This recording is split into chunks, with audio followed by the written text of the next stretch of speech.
So the boys in orange and blue get some news that can help shape the Knicks' future as MSG has big plans. We could talk about Jalen Brunson as we revisit the conversation we had last night where he discussed the fact that the Knicks should do but right by me when discussing contract negotiations. We'll also talk about Karl Anthony Towns. Will he be able to break out of his shooting slump? There's some good reasons as to why he can during this next upcoming stretch of games for the New York Knicks. We'll also touch on some of the other comments that Jalen Brunson made in Vanity Fair.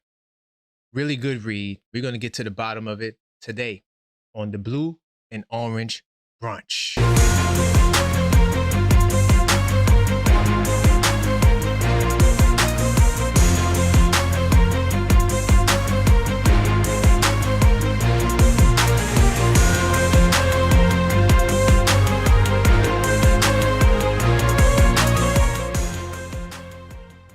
Welcome to the show. I am your host, Karan Pierre, the Objective Fan, and I'm straight out of Kings County, New York City's finest. Man, you know the vibes, man. Tell a friend that we live, man.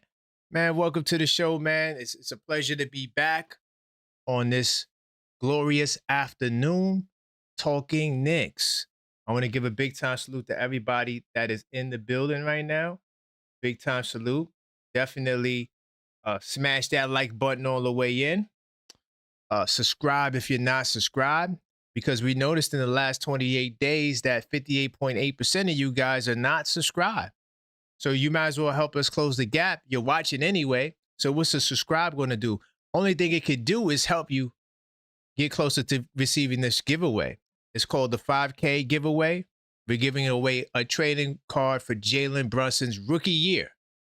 All you have to do is subscribe and you will get access to that. We're on the road to 10,000 and the next milestone is 5,000. I'm going to give a big time salute to everybody that's watching right now. All the people that's in the building. Let me say hello to a couple of folks. I do appreciate the support that we've been getting recently as well. The shows definitely have been growing. I see you, Maxine, the super producer in the building. Let's see if I can move this over here. Okay, bet. So yeah, big time salute to everybody else that's in the live stream. Got some things to discuss this morning, or this afternoon. Morning for me, I'm a vampire. By the way, Detroit.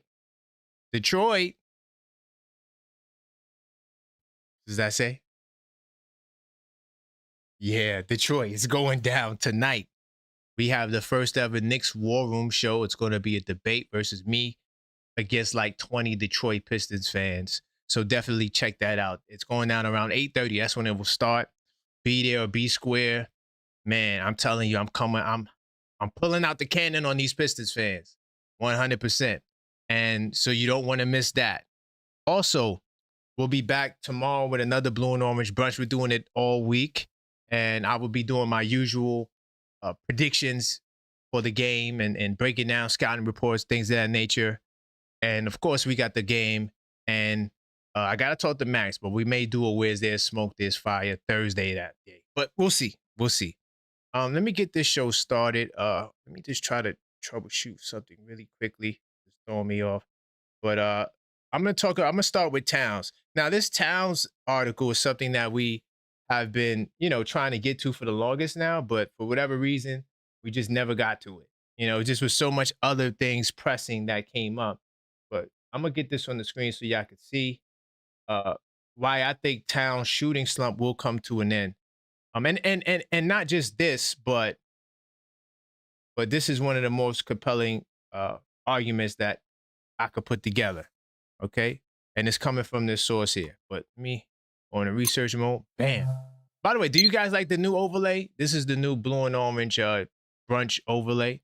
I want to make it more, sophisticated looking, with the text scrolling and stuff like that. So hopefully you guys are feeling it. But Daily Knicks wrote an article that I've been trying to get to for at least 2 shows now. Scheduling guys give Karl Anthony Towns no excuse to keep up egregious shooting slump. Okay.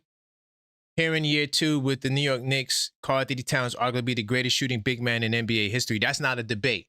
By the way, anybody, if you want to have a war room with me, we can definitely get it on, because I do believe that he is the best shooting big man of all times, if you ask me. 100,000%. I don't know why I can't see the comments on here. Let me try it like this. But let me keep it pushing. So, through 51 games, the 6-time All-Star boasts averages of just 19.8 points. We got to get the points up too, Big Bodega. Like 19.8 is not cutting it, right? It's good for you in the Minnesota days, but these are the New York Knicks days. We need better, okay? We definitely need better. He's shooting 35.1% from deep and 46.6% from the field. That's terrible. That's some of the worst shooting numbers you'll see from a big center. Should at least be in the high 50s, or if you're shooting on the perimeter, the mid 50s.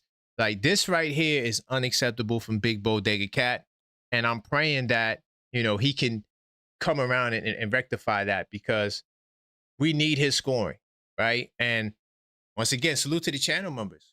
I got a video, Unfiltered Thought live, that we did talking about the one stat that concerns me with Karl-Anthony Towns. It has everything to do with this, but no, it's not his shooting percentage. It's not that, but it has everything to do with this. And I'm hoping that the second half, brings on a better Karl-Anthony Towns, right? Now, in his defense, Towns has had a number of instances which he's been on the receiving end of poor calls, right? As a result, it has impacted his numbers. But here's the problem. Here is the problem. When it comes to fouls, right? When it comes to fouls, Karl-Anthony Towns leads the league in offensive fouls.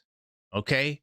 So while he is getting beat up, right? And I don't want to take that argument away from Big Bodega Cat. They are abusing him, but you also are pretty hard to ref yourself, because every time you want to go make a move, you do one of these hook. Hold on, let me come out of research mode really quick. You do one of these hook actions, and when you're doing this and you're doing this on every drive, it makes it extremely difficult for the refs to officiate you. And so I think that's part of the challenge with Towns. He has to control that, right? But the fouls has definitely been an issue. But it's not new this year. Towns has been one of the leaders in fouls for the last 8 years. Yeah, he's been one of the league leaders in fouls. So you can say with that what you may, or do with that what you may, but that is a fact. Okay. Now, however, the scheduling gods. Now, here's the good news. The scheduling gods themselves may have made this immediate post All-Star schedule for the Knicks to put up or shut up, all right, for a polarizing pivot. Upcoming Knicks schedule ideal for struggling Towns, right? Now, check this out. Right out of the gates, the Knicks find themselves facing two rather tough matchups in Detroit and Houston, who rank 3rd and 5th in defense. But just to give a little preliminary for these Detroit Pistons guys tonight, the Detroit Pistons, they don't have Duren and they don't have Stewart. Two of the two guys that usually do a good job on Cat. But to be honest, I don't think Duren has played us this year. So it doesn't even matter. Cat needs to get it done, because Paul Reed is the guy who's going to be up for the task. And I swear, Paul Reed should not do to Towns what he's been doing to Towns. It's completely unacceptable. Completely unacceptable. So yeah. Right. 1 second. I don't know. My phone is bugging. Now, hopefully I'm good on the live, because I can't see the chat. I'm gonna fix that in a second. I'm working on that as I talk. But so check this out. After that, things are slated to ease up. Okay. New York's 12 games coming out the break. 7 of them, 7 see them facing off against the bottom half 3-point defense. Okay. In fact, directly after their initial 2 games following the All-Star weekend, the Knicks will close out the month of February by playing the Bulls. No defense. The Cavs, they have defense, but we don't care. The Milwaukee Bucks, no defense. And so each of these teams rank 30, 28, 25. So Towns has an opportunity to redeem himself in this upcoming stretch. What I like to do too is I like to see exactly where he's been shooting. Hold on, let me just get this up there. Towns. Let's look at his last couple of games performances. And so we can gauge exactly where he's at. Let's see.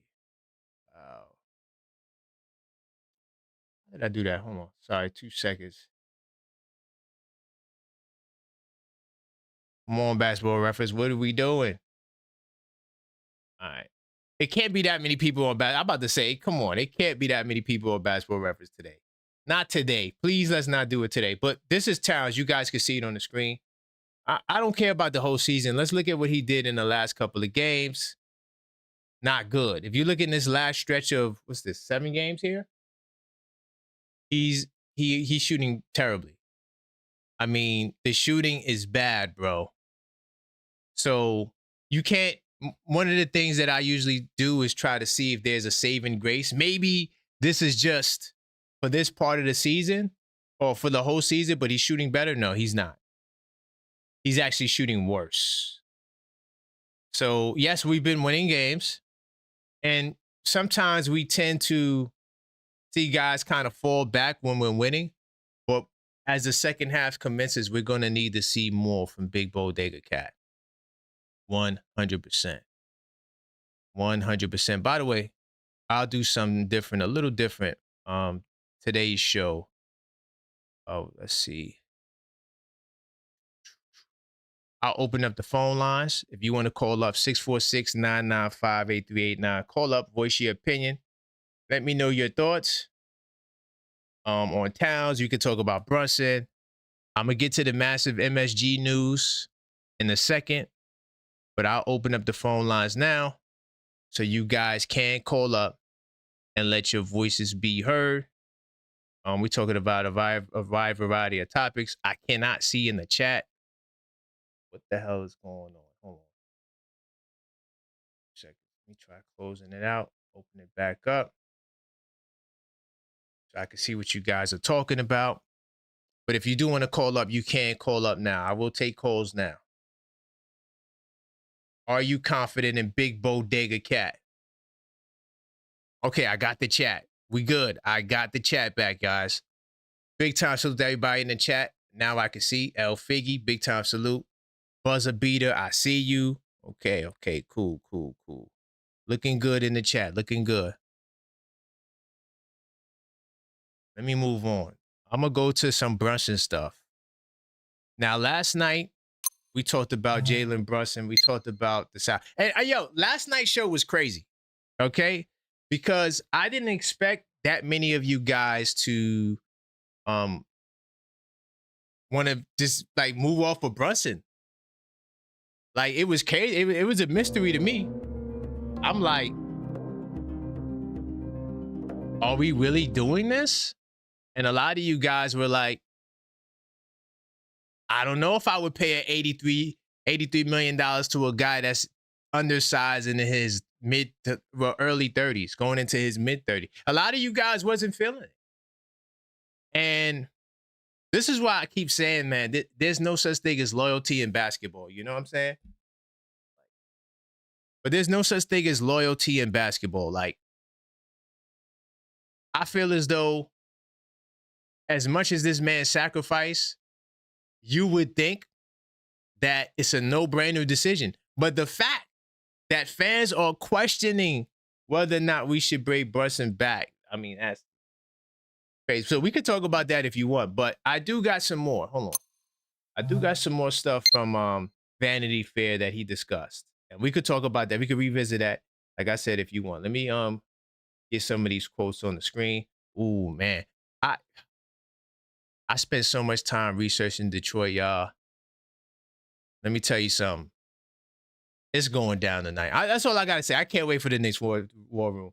You know, that's part of the reason why I was a little tardy. I was just reading too much Detroit stuff. Like sometimes, like with me, when it comes to research, I just get I just get overwhelmed with stuff, and then I just keep wanting to read more and more.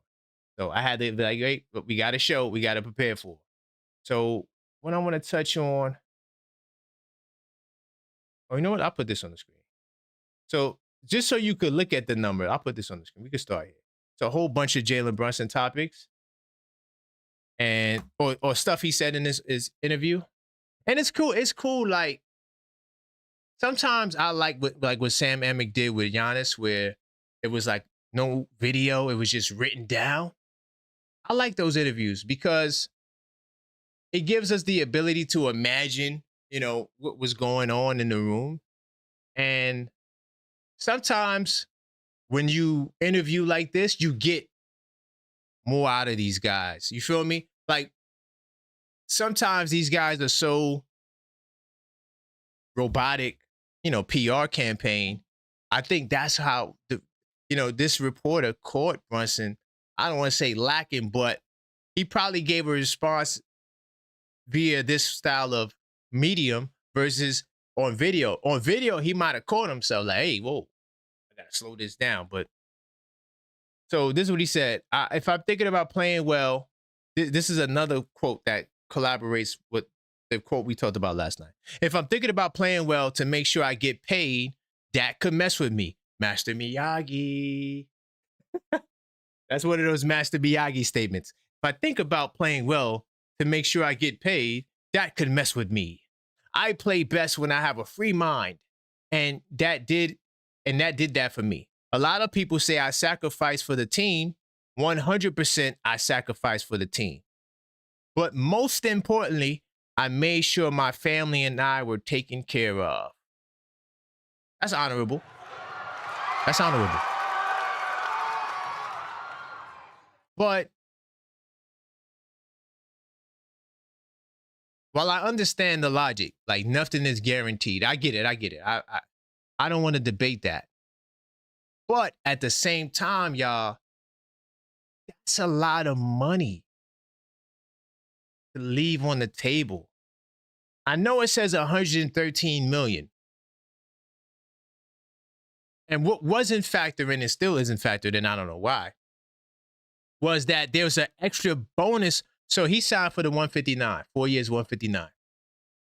He could have waited next year, signed for 5, 267, right? But when you make all NBA team, it's like an additional $60 million. So realistically, he could have made up to $314 million. And I think the Knicks were in a desperate enough position to give him the money. Like sometimes it's all about leverage. Giannis Antetokounmpo. I digress, but it's all about leverage. When you're in a position of leverage, you can say, well, look, this is my number. If you're not going to pay me, then what are we going to do? Because I need my money. And I really do believe that Jalen Brunson felt some type of way. Not like from a hate perspective, but he acknowledged that, damn, they're going to give OG Anunoby $200 and something million. And here I am now sacrificing. I could go get my own little $200 million bag. But Mr. Miyagi, he said that he wanted to make sure his family was taken care of. And yes, you can take care of your family on $159 million. Okay? Like that. Yeah, you can definitely do that. So I get that part. Russell's $113 million discount. Cap is $167 million discount. Anyway, provided the Knicks with precious cap flexibility. But come 2028, he will be eligible for the 5-year, $417.8 million deal. Okay, now some of you guys, mystery to me, some of you guys were saying how you wouldn't pay the man this much. And I think a lot of you guys are beginning to think like the level-headed Knicks talk fan base, where you guys really think about what you're saying, because that's a lot of money to commit to one player, man. I know the salary cap is going up, but that is a lot of money, y'all. It's a lot of money. It still equates to what, 35% of the cap, wherever the projected cap's going to be. What say you? But he said that he did it for his family, not the team. Yeah, it's a sacrifice for the team, but I didn't do it for the team. Now, how does that change the mind state in the next round of negotiations? Because now my family is taken care of. What this $400 million is generational wealth. So the family taken care of. Now we're talking about billionaire status. That's what that can possibly open the door up to for Jalen Brunson. He'll be entering 32 in that season. 32. An age when smaller guards often show signs of decline. We talked about that last night. A lot of you guys were like, hey, man, this guy might not hold up. But Brunson is hopeful the Knicks will reward his team-friendly extension. And he said, obviously, this was the quote that everybody went crazy about. We'd love for them to do right by me. I think anyone would. Interesting choice of words. But what say you? 646-995-8389. Oh, I just realized something. I got to do really quickly. I don't got the number on the screen. Let me get the number on the main screen so y'all can still see it. But 646-995-8389. Call up, voice your opinion. We're talking about Jalen Brunson right now. He made a whole bunch of comments talking about how the Knicks should take care of him, you know? So I'm curious to know what your thoughts are on this matter. Hey, how's it going? Can you hear me, Mike? I repeat, Mike. Is it Mike? Really quickly, are you from Long Island or Staten Island? Which one? I can't remember. No, I'm in California. I was in Queens, baby. Oh, okay. I got you down. Okay. I'm gonna make that correction. Okay. So you in California too, man. Wow, a lot of Knicks fans relocated to Cali, man. Yeah, you got to be a snowbird, You guys get that snow up there. Big time salute, man. So talk to me, man. Where you want to go? Well, my thing is with Jalen Brunson, I would go after one of the generational guards like Fleming and Wagler, or they got about 6-7 guards deep that are generational coming out. And I'll have them on a rookie contract. I'll be moving up in the draft. And I'm sorry, JB might be dealt as of in the summer. What? Because I would not, even if they won the championship, I'm not maxing out Jalen Brunson. Brunson took that deal that he did so that he can create the Villanova crew. He wanted to have, he had DiVincenzo come in. He had Hart. And he had Bridges. He took that deal for them. He didn't take that deal. He was doing the Knicks a favor. He was trying to build himself a crew around him of protection, and he's had that. Because Grimes and McBride should have been the backcourt of the future, but we shifted up and got him, and then we ended up J-Dub, Jalen Duren, and Usang Dang. We could have had them in the draft. We didn't get any of them in that draft. We gave up all of that for Brunson because we didn't want to pay $8 million to a one-legged player. I forgot his name, but you know who I'm trying to allude to. I just can't recall him now. So, wait, you said the one-legged player you said we didn't want to give the money to? Yeah, we didn't want to give it to. We didn't want to buy him out. I forgot who we had on the contract. Damn, who was that? Now you got me thinking. Yeah, he played college ball. He was a real good ball player. And not Kemba. Yeah, Kemba Walker. They didn't want to buy Kemba out for $8 million. So but I thought we traded Kemba. No, we didn't trade Kemba away. They didn't buy him out. They didn't want to buy him out. Because I think we traded him. I think we moved off for him. We traded him. If they moved off for him, they still had to get Brunson in. And to get Brunson in, we gave 3 first-round draft picks away that draft. And that was, I think, was it the 2022? Yeah, the Durant, one of the Durant picks, I think. Yeah, Durant, J-Dub. We did OKC a big deal. We and Usang Dang, but he didn't turn out yet. But he did good in his recent game. Well, whoever he got traded to, I think it's Milwaukee. He did real good in there too. So I'm saying we gave quality away for Brunson. We've done a lot for Brunson. Brunson wasn't getting paid in Dallas 3 times over. That's a good point. That's a good point. And then he came to the Knicks, and the Knicks gave him over 100,000 to play, to walk away, or whatever he decided to do. We gave him the justice that Dallas wouldn't give him. Right. And he came in here and played with we got Cat, and now we got this crew. And sometimes it seems like, I hope they got it together in that locker room, but it seemed like they were. And some people say that sometimes even Hart passes away from Cat to other players, so you never know what's going on that team. Right. I hope they got it together going into the playoffs. That's all I can say. They look like they trying, hopefully. Right.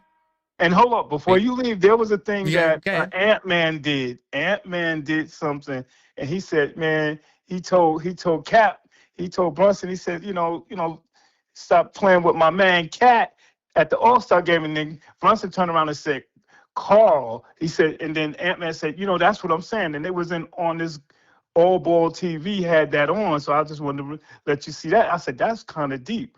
He said Cat, and then Brunson turned around and said Carl. And I said, why would he say that? If your nickname is your nickname and everybody know you by that, why don't we say your government? So they kind of had a thing on that too. So it's something that they're dealing with in the locker room. I don't know, Mike. But I hear you, Mike. I'm gonna change your name too. So, for some reason I got Mike Allen. I don't know why, but big time. All right. God bless, man. But no, I'm not giving him that max. Not Jalen Brunson. Copy. All right.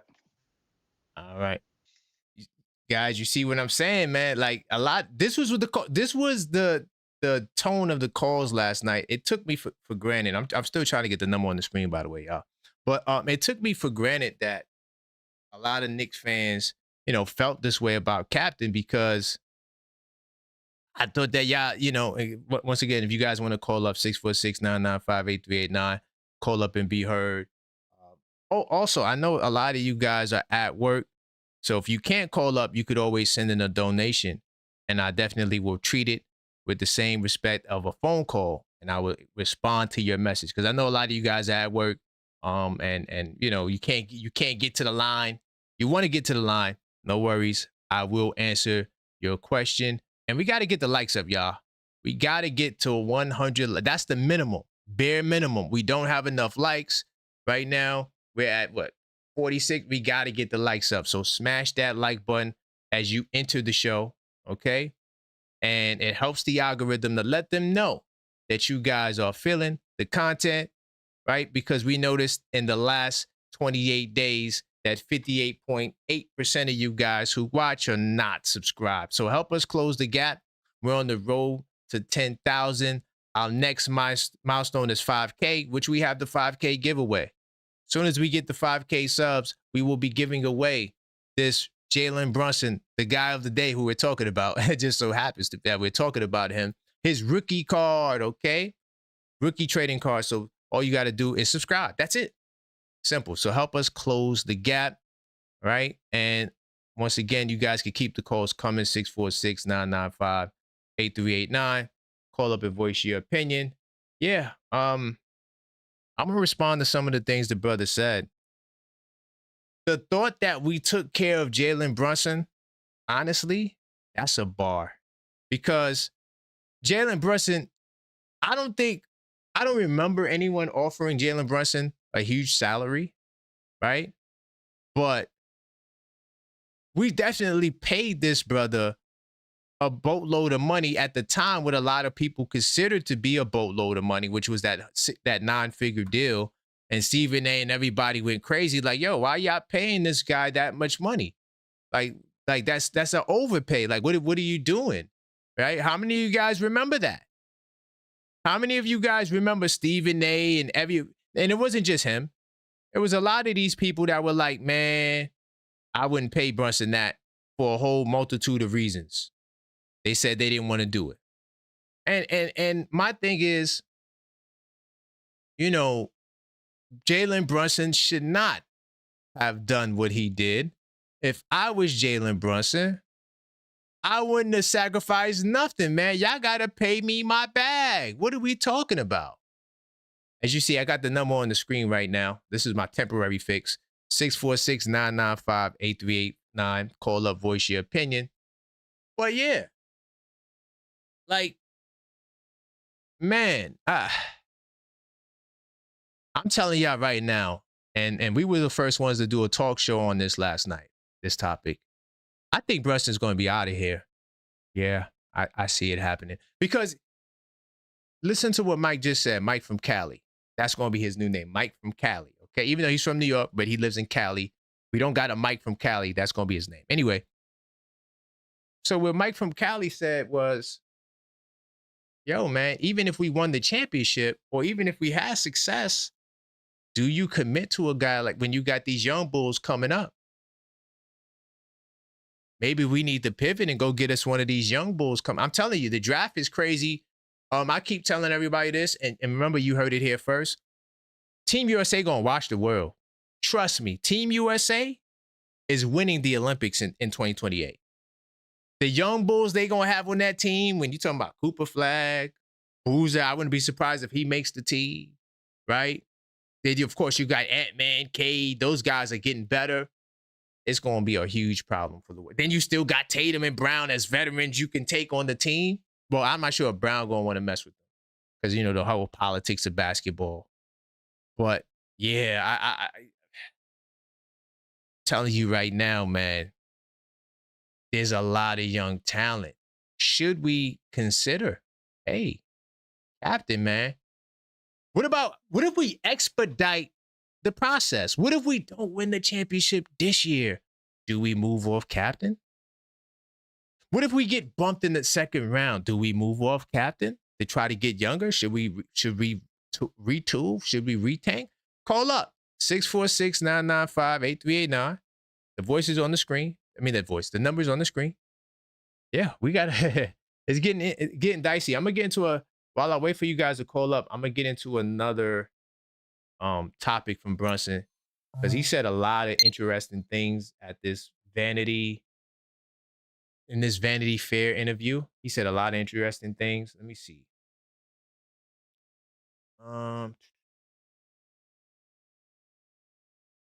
He also talked about, his dad. Salute to my dad, the OG Knicks fan. Oh, you know what? Really quick, before I get into this, let me come out of the studio. Before I continue, because I was about to highlight the Fanathon. If you don't know, the Knicks Fanathon will be distributed via upload in a 12-part series starting this Friday. We had some technical difficulties with YouTube, but man, so now we still are going to give you guys the footage from the 24-hour stream. Every day we're going to drop a new clip starting Friday. But if you are a channel member, you can binge watch it because channel members will get access to all of the footage. So this weekend, if you want to, kill into some of your dead time, you could just put it on. It'll be in a playlist and you'll be able to watch it. So that's what's happening this Friday. Just to let you guys know that update.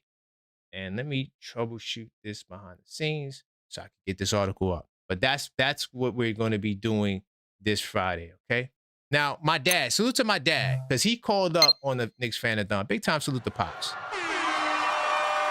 His name is the OG Knicks fan, if you don't know, okay? Now, when he called up, he said that he thinks Rick Brunson's a cancer to this team. I let him cook. He had some really great points. I can't say I agree with all of them, but he had some really great points. And I see where he was coming from, based off of just what his observations are. Like, for example, one of the things he brought up was, why is Rick Brunson sitting next to Mike Brown? Like, why is that? Rick Brunson got demoted. Usually the top assistant sit next to the coach. So he's thinking that Rick Brunson is having a negative influence on these guys.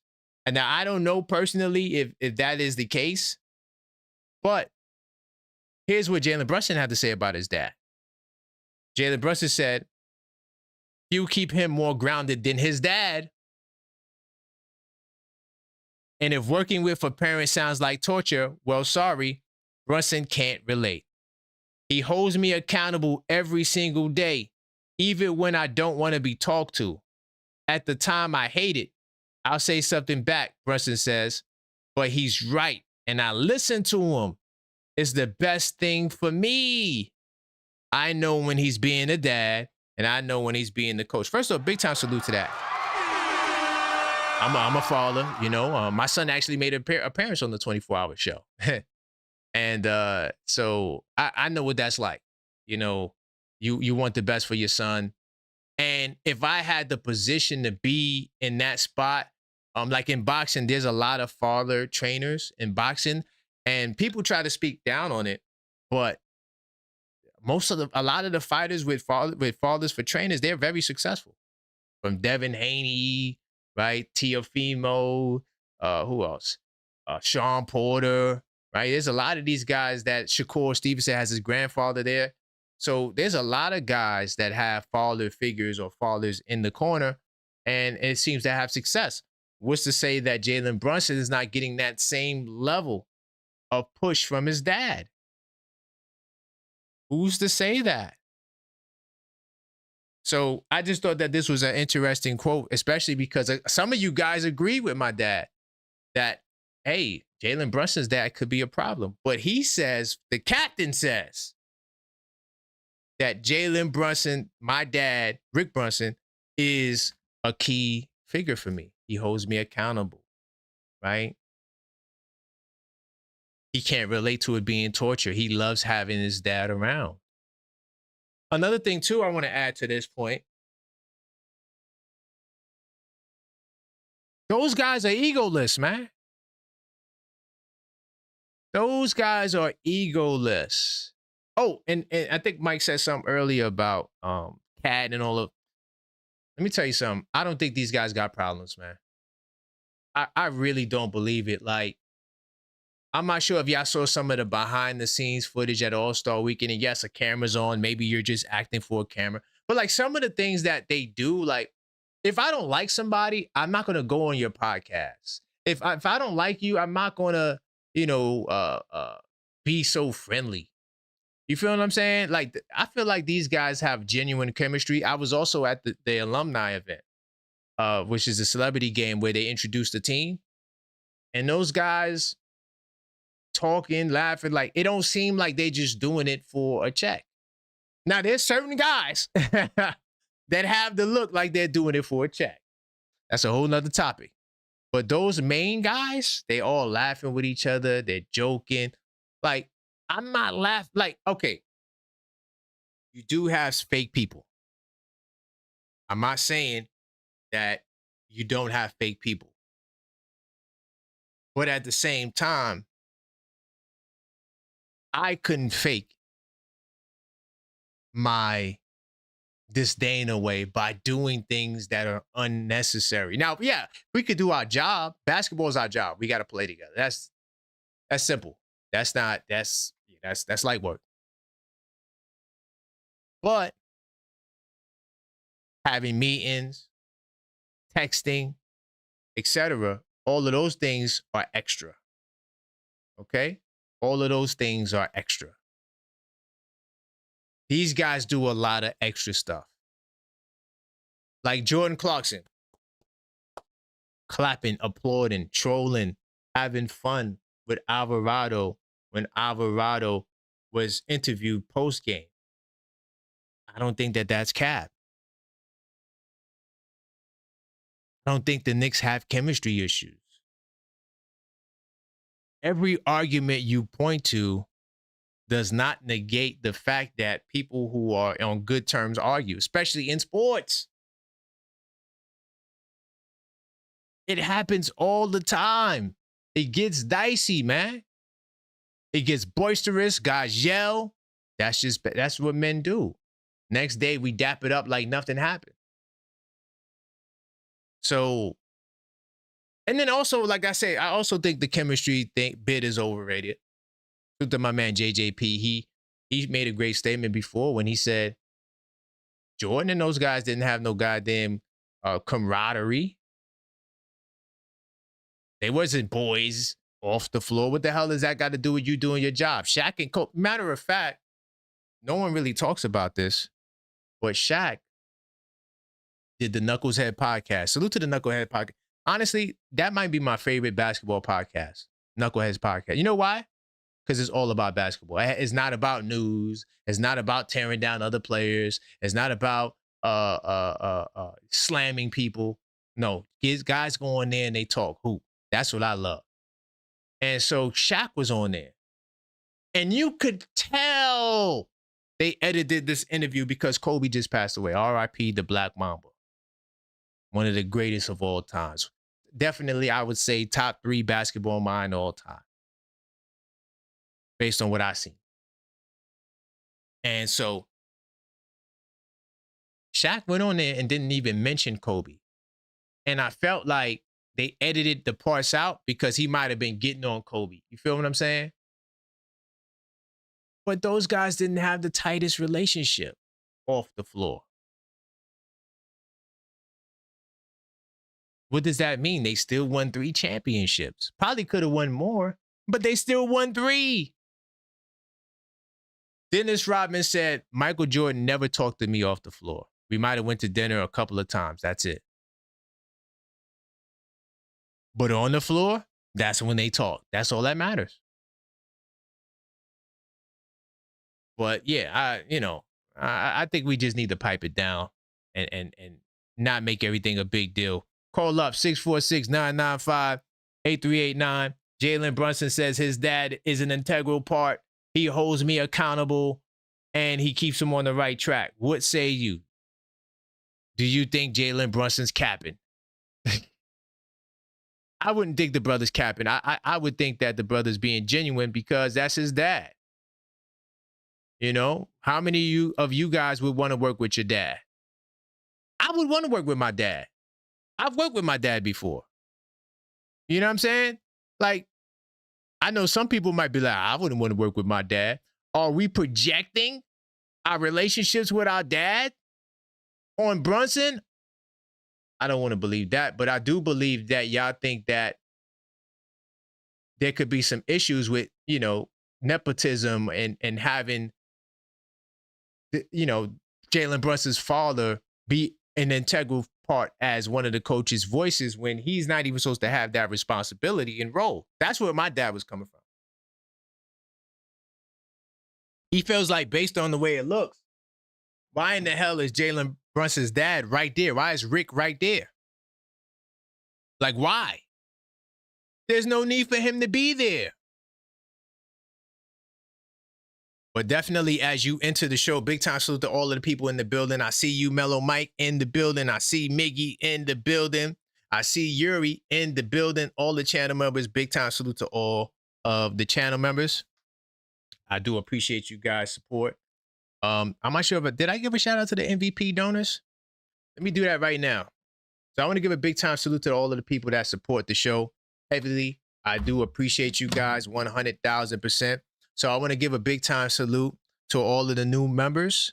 We got I think this is Delon. No, this is Marie.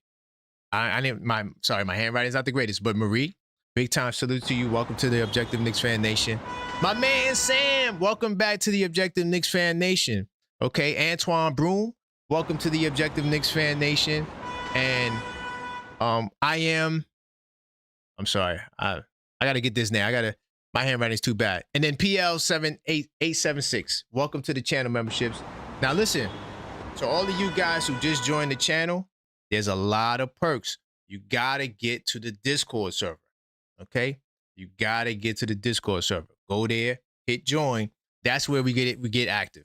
It really turns up during game times, but 24/7 Knicks chat is always, it's been a little slower because it's been All-Star weekend.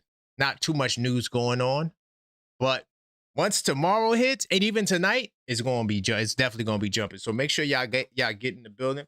Also, to the MVP donors, Pat the Engineer, big time. First off, Pat the Engineer, you're the major MVP. It's like every show he's donating memberships.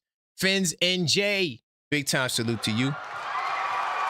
AP, big time salute to you. And you should be hearing from Fritz soon, AP. Also, my man J-Tap, big time salute to J-Tap. Those are the MVP donors. I do appreciate all of you guys. And by the way, if you do call the show and I miss your call, I will get you back. My fault. Let me get these guys on the line. Now I got my screen open. But we good. We cooking with hot grease. Let's see what this brother's talking. Hey, how's it going? State your name and where you calling from. Please leave your message for. Okay. Let's try to get him back. Call back. 929. Call back. We need to get you on the air. I'm curious to know what you got to say. All right. I'm gonna move on to MSG. Yeah, okay. Brother, call back. Then I get to the MSG news. Hey, what's going on? State your name, where you calling from? Hey, what's up, man? It's your boy Cody Glock. I'm calling from Brooklyn. I'm in Queens right now. Brooklyn in the building, man. What's good, man? Talk to me, man. Yo, what's up, man? I love the show, man. Just gotta subscribe. I should have been subscribed. I've been watching this show for over probably 4 or 5 months. But, okay. Yeah, man. No better time than today, right? No better time than today. Right, no better time, man. No better time. Yo, salute to the whole Knicks nation, man. Mellow Meezy, I see you, Meezy. You feel me? That's my man right there. Shout out Yuri. Shout out to all the watchers. I'm trying to say, right? So the Rick Brunson bad for the team, that's a hot take, man. Yes. And another super hot take is Brunson might be getting not shipped out, but replacing Brunson for a younger player. I heard you say this draft class is a hell of a draft class. I ain't gonna lie, but this is what I gotta say to both of those statements, man. Okay. The Knicks nation as a whole, right? I'm not even talking about front office. I'm not talking about anybody in the league. I'm talking about the fans.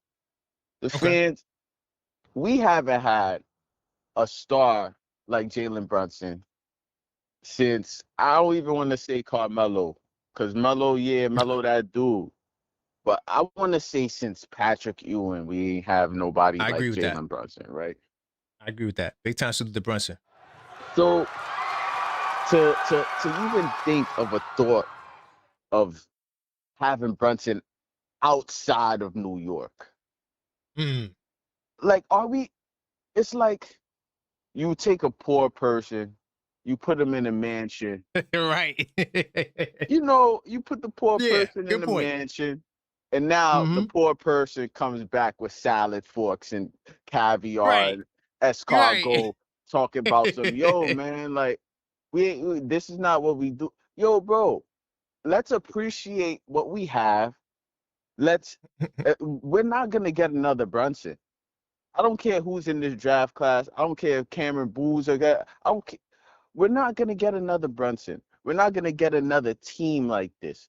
Rick Brunson's on the sidelines.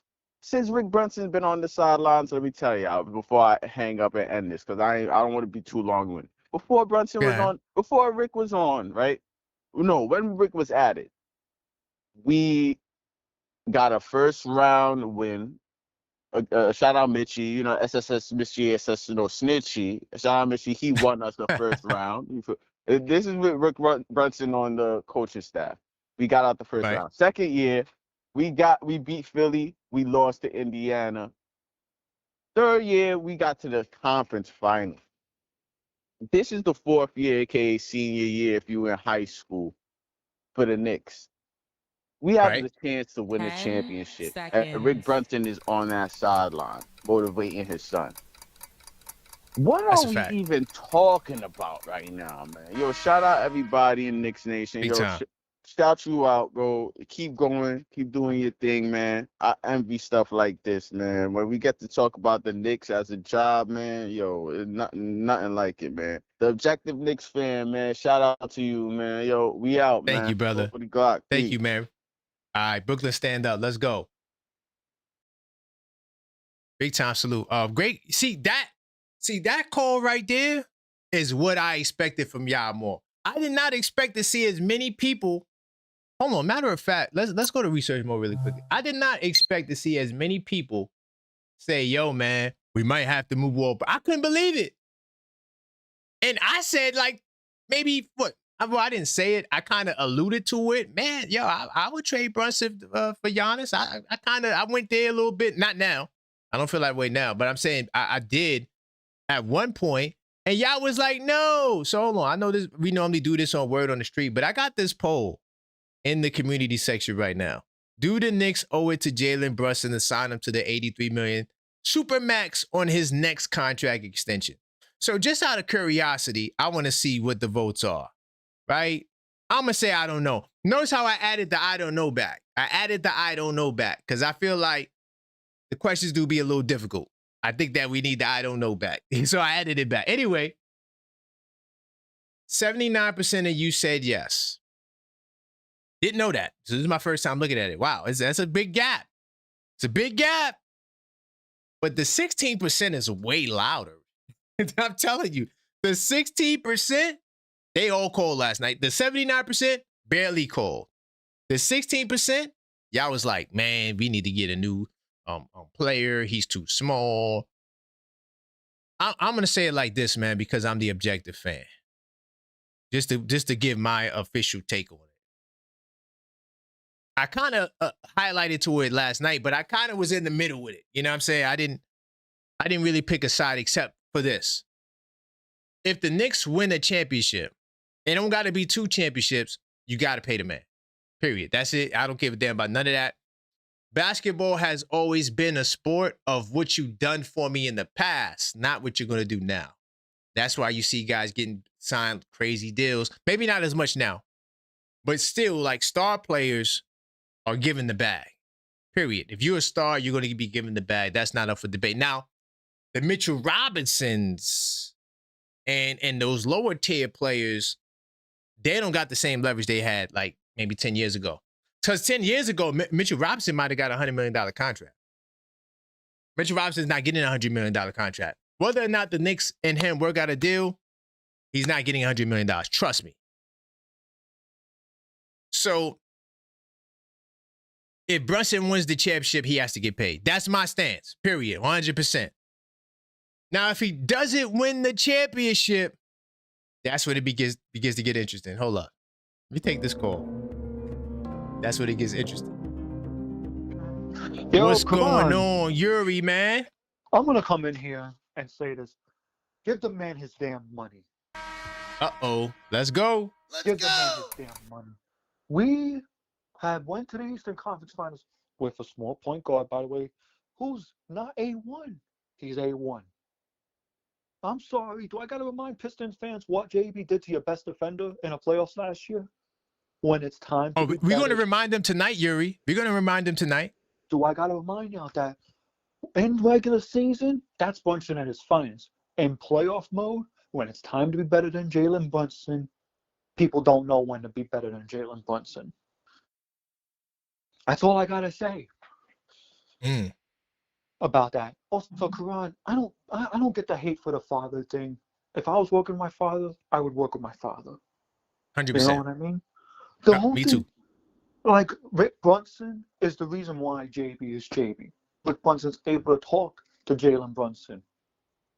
Don't you think that Jalen Brunson's there to say, my father needs me to talk to me when I'm not at my finest? Right.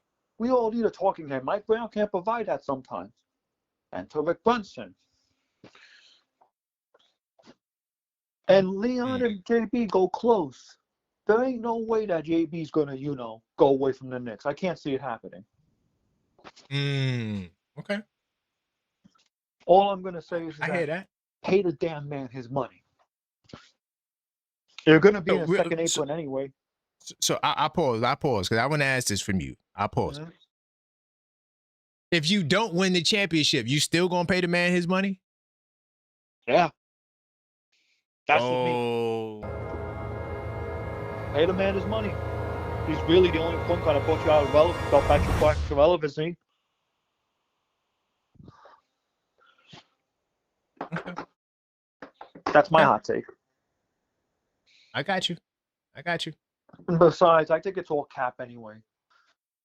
Now, I will say, What's all though, I cap? don't know if you heard Mike Brown's press conference, that Jeremy Sohan is probably going to be taking Mohamed Diawara's minutes.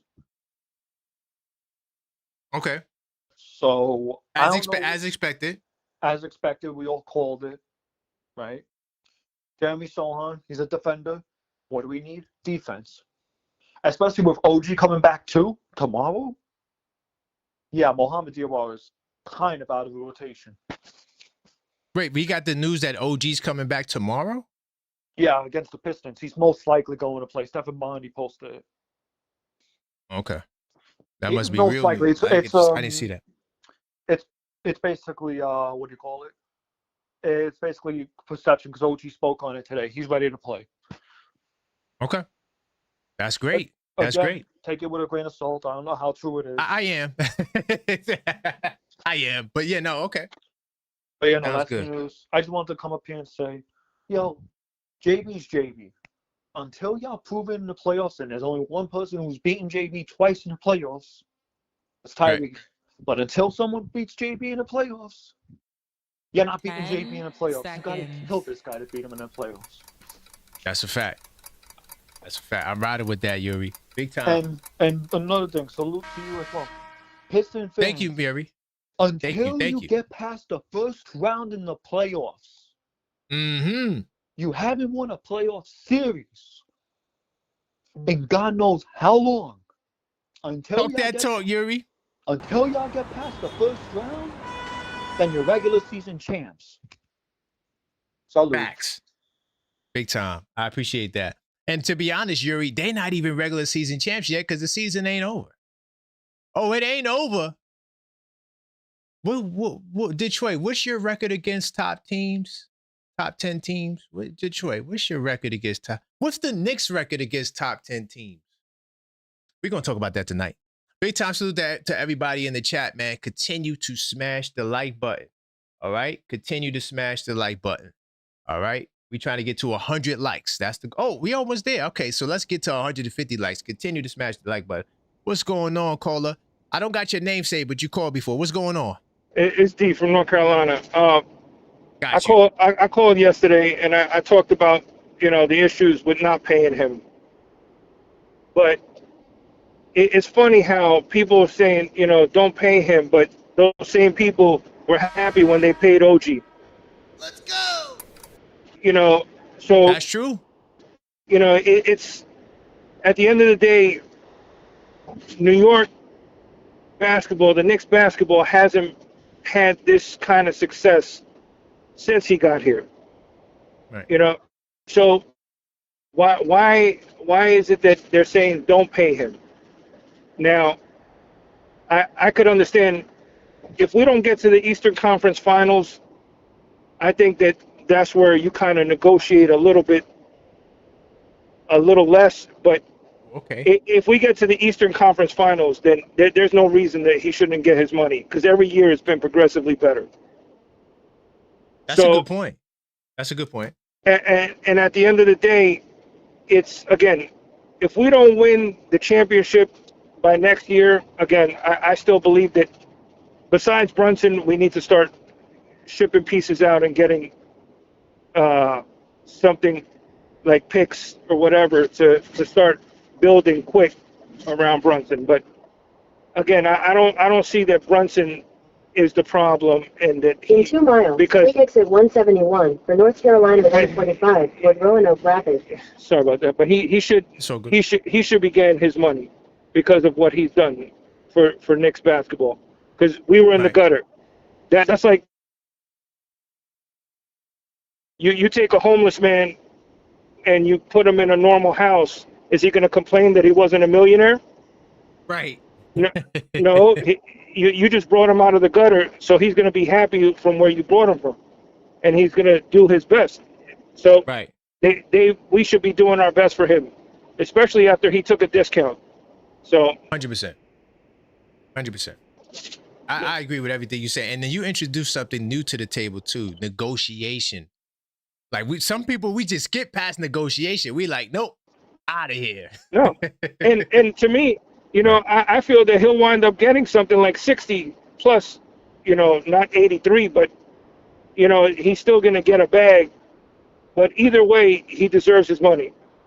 He gave up money to try to get to where we're at In now. half a mile, And take exit 170 it is what it is. for North Carolina 125 toward Roanoke I hear Rapids. you. That's a great point. Negotiation is a great point. So, but like I said, I appreciate it. Keep doing it, and we'll have to see.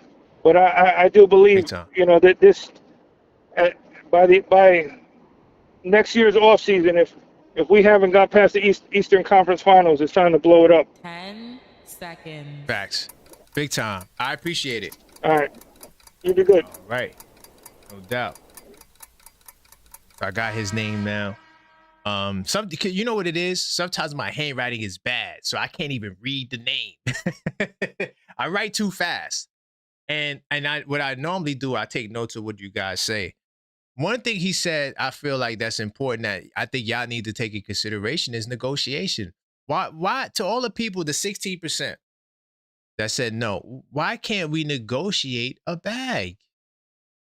All right, I didn't win the championship, so I can't get the 83, but could I at least get 63? I did sacrifice. You guys, you got to at least do something for me.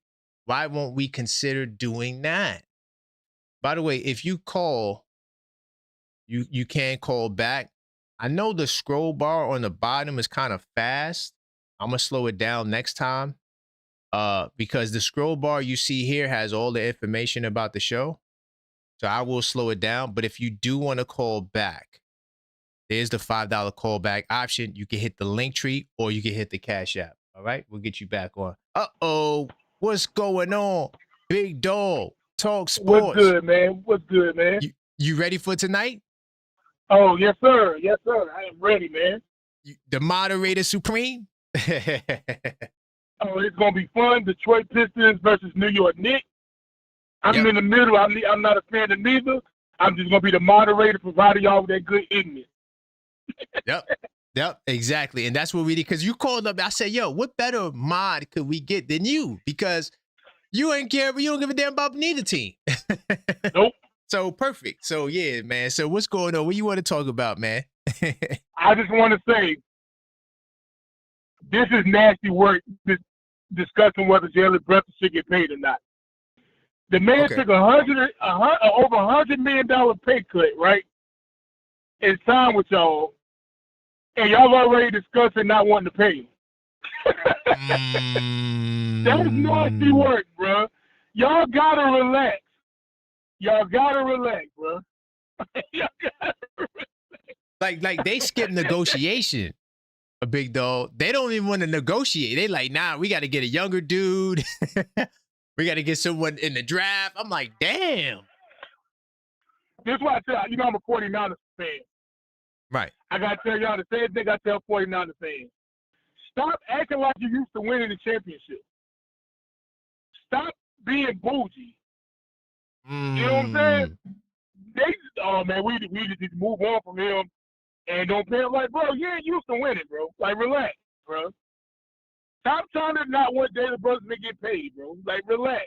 You still got, 2 or 3 years left? Calm down, bro. You know what I'm saying? You're not used to winning, bro. You're not the Lakers. You're not recent Golden State Warriors. You're not the Kansas City Chiefs. Calm down. You know they're not gonna want to hear that, right? You know they're gonna be upset with that you said that. Hey, guess what?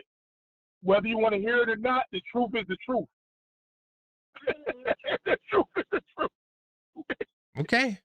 Well, guys, y'all listening. If y'all want to call up to respond to Big Dog Talk Sports, okay, I don't got my disclaimer, but his views do not represent the views of the channel.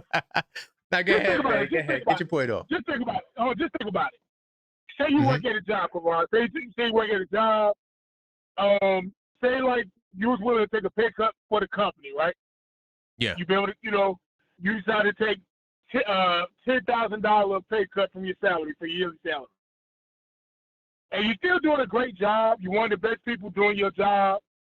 And then they say, look, man, 2 years from now, man, we're thinking about not paying you. Bro, you really like, excuse me? Like what? You think about not paying me? After I took $10K less for the company? You know how nasty that sounds, bro? I hear you. Like relax. Maybe that y'all fans gotta relax, bro. Y'all not used to winning, bro. Okay. Y'all not used All right, to big winning. dog, man. Listen, that's enough. That's all we could bear right now. I didn't put you on the clock, but that's all we could bear, man. I appreciate you. I see you tonight. So you all good. Man. You all set up, right? You all set up. So we should be good. All right. Big time. All right, man. Salute. All right, that's Big Dog Talk Sports. Listen, once again, the views of the last caller. I gotta get where's my damn disclaimer at, man? I gotta get my disclaimer up here, man. The views of the last caller does not represent the platform, the objective Knicks fan. We do not co-sign. Here's another guy. I might as well get all the non-New York people out the way. What's going on, man? Hater number two, man. Big time. Where we going today? You know the show's tonight, right? You know the show's tonight. I need to be on that call, man. I've been advocating harder than anybody. And plus, I created the topic. Note this. I'm the one who said, are y'all going to pay him $70 million? I said this 3 days ago. Don't forget. I brought that topic up. Now you guys are just talking about it. And second of all, I want to give a shout out to your fans. I'm going to give away 2 subs tomorrow. I'm going to donate it to you. I'm going to send it to your Cashapp. Oh, big time. We appreciate that. I want them bums to understand that we're taking over your channel. But I definitely need to be online today. I need to be on that line today to make sure dude don't get pumped out. Well, 100%. We definitely taking calls, right? So I'll talk with the brother because he said that he want y'all to call up. He said he got this himself. That's what the brother said. Yeah. So, but you can call up. Yeah, you can call up. I agree with dude. Y'all took 100 and something. I said this yesterday. Y'all took 116 from him, and you don't want to give him the 60. That just don't make no sense. You know what I'm saying? But like I said, that's the typical Knicks. And I'm getting tired of, who was that? Yuri, I've been watching basketball longer than you've been living. It's no way in hell y'all can say, what have the Pistons said? You said it too. What do you keep saying? We regular season champs.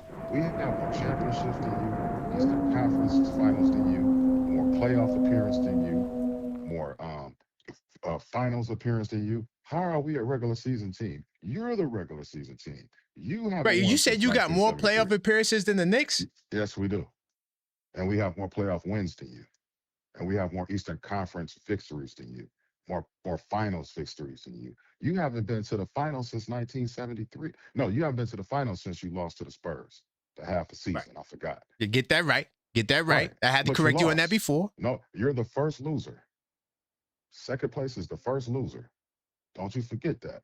And you Knicks fans, once again, have never seen a parade on Broad Street, whatever street it is it's on. You've never seen nothing through Manhattan at all concerning the Knicks. And what you got to say about that, Chief? Man, I think you out of bounds. I'm gonna look into that playoffs. You definitely, because y'all went to the Were you even born when y'all went to the playoffs, man?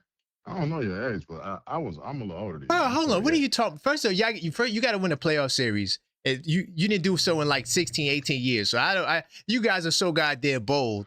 Y'all got to win a series, man. What are we talking about? And you know who you look like? Remember that show, His from the Streets? You look like dude from His from the Street. I heard that before. I need money. But what I'm telling you, I heard that before. You got to quit taking stuff personal, man. You know we're a better team than y'all. We're gonna smash y'all. I don't think so. Regular season record, yes, you got a better record. That's it. Man, listen, everybody in New York will take Cade over that bum Brunson. You know that, man. You know that. All right, man. Well, I'm glad this clock is getting ready to run out because you talking a whole lot of nonsense right now, dog. You know that Brunson would be your number one option if he was on your team. Man, facts. Brunson is not no number one option, man. We can shoot man, all listen. of him. He's a smaller guard, bro. And we gotta get you up out of here. I do appreciate the support though. But big time salute. Big time salute. All right, that's my man number 2. Yeah. All right. Big time. That's my man number 2. If you disagree with him, call up. The reason why, the Detroit fans, even though I can't stand their team and right now we're beefing, they show love and support. So, my platform, I don't just do content where it's just a think tank of everyone agreeing. No, I want different personalities. I put you on the clock. You get the opportunity to speak your mind. I don't agree with 90% of the people who call up. I'll let you guys rock out, whether you're a fan of another team or you're a fan of this team. So if you want to call up, the number's on the screen. Okay, it's been up there. Also, right, we got to get the likes up. All right, we still didn't get to 150 yet. All right, we're working our way there. We got to get the likes to 150. Oh, I clicked the wrong screen. We got to get the likes to 150. All right. So make sure you guys are smashing that like button. Also, subscribe if you're not subscribed. We noticed that in the last 28 days, 58.8% of you guys are not subscribed. So we got to close the gap. That's crazy. We got to let the algorithm know that this is a channel that is on the rise. And we are on the road to 10K. The next milestone is 5K. And we're going to give away a Jalen Brunson card. All right, we're giving it away. All you got to do is be subscribed. You don't got to jump through no other hula hoops. You don't got to do nothing else. Subscribe to the channel so you can win a chance of getting this Jalen Brunson card, all right? We do got a super chat. Let me get to that super chat, and then I get back to the phone lines. I didn't even talk about MSG yet. You know what I'll do? I'll get to MSG, and then I'll talk about it. Big time salute to him, 2722. He says, why are the Pistons fans saying 19733? They haven't won a series in 2 decades. That's what I'm saying. They also lost 28 in a row. That's a fact. Hey, big time salute to him, 22. I'm going to be pointing all of that out tonight. These guys can talk tough. What, Boston, what we going to do? Yeah, Boston, they won the championship a year ago, 2 years ago, right? But let's say they didn't win that championship. So look, we're going to go back off of what you did in 2009. What have you done in the last 16 years? Same thing with Detroit. And by the way, they talking so slick, right? You only got one more championship than we do. You got 3. The hell are you talking? You acting like you got 6 championships and we only got 2. You got 3. What are you talking about?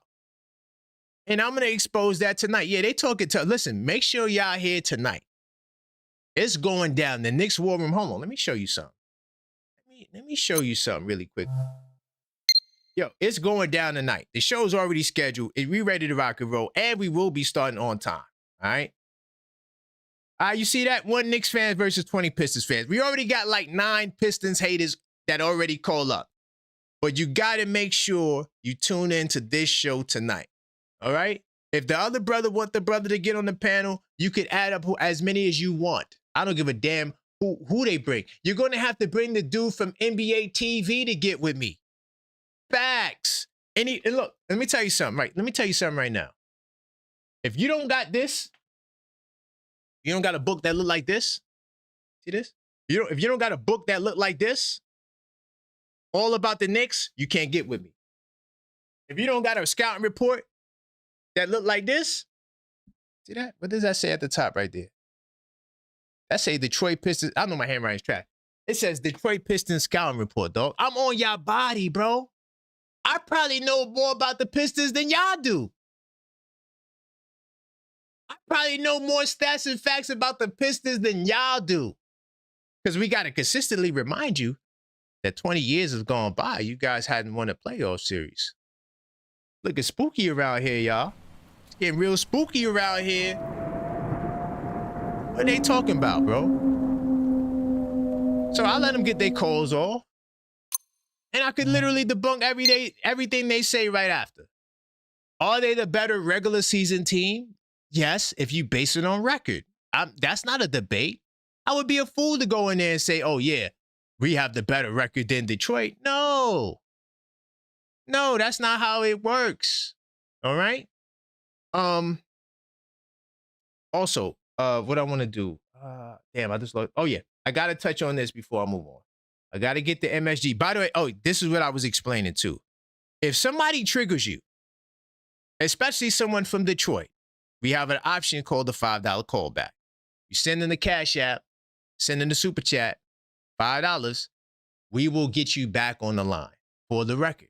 All you have to do is say, your name, you want to call back in the notes, Okay.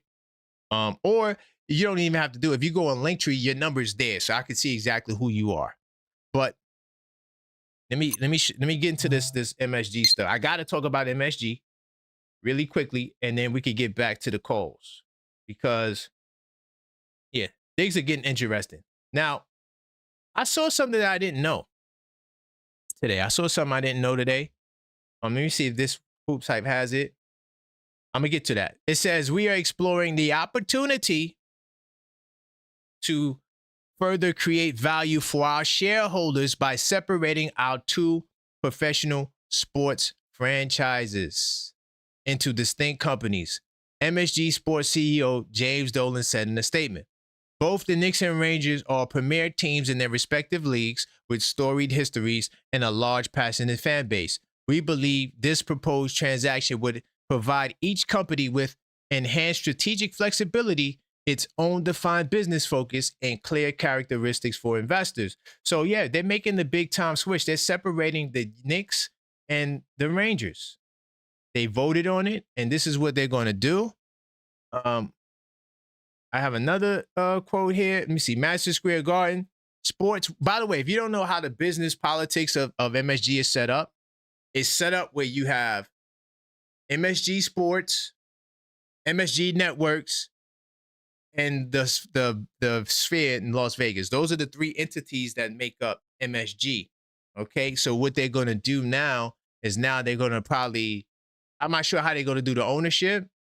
I don't think they talked about it in any article I read, but it says Madison Square Garden Sports, the directors approved the plan spinning off the hockey and basketball clubs.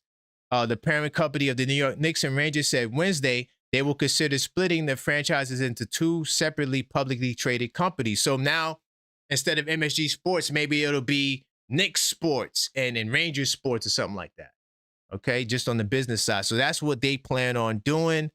Under the proposed plan, the Knicks and their G League club, the Westchester Knicks, will become one company, while the Rangers and their minor league team, the Hartford Wolfpack, will become another.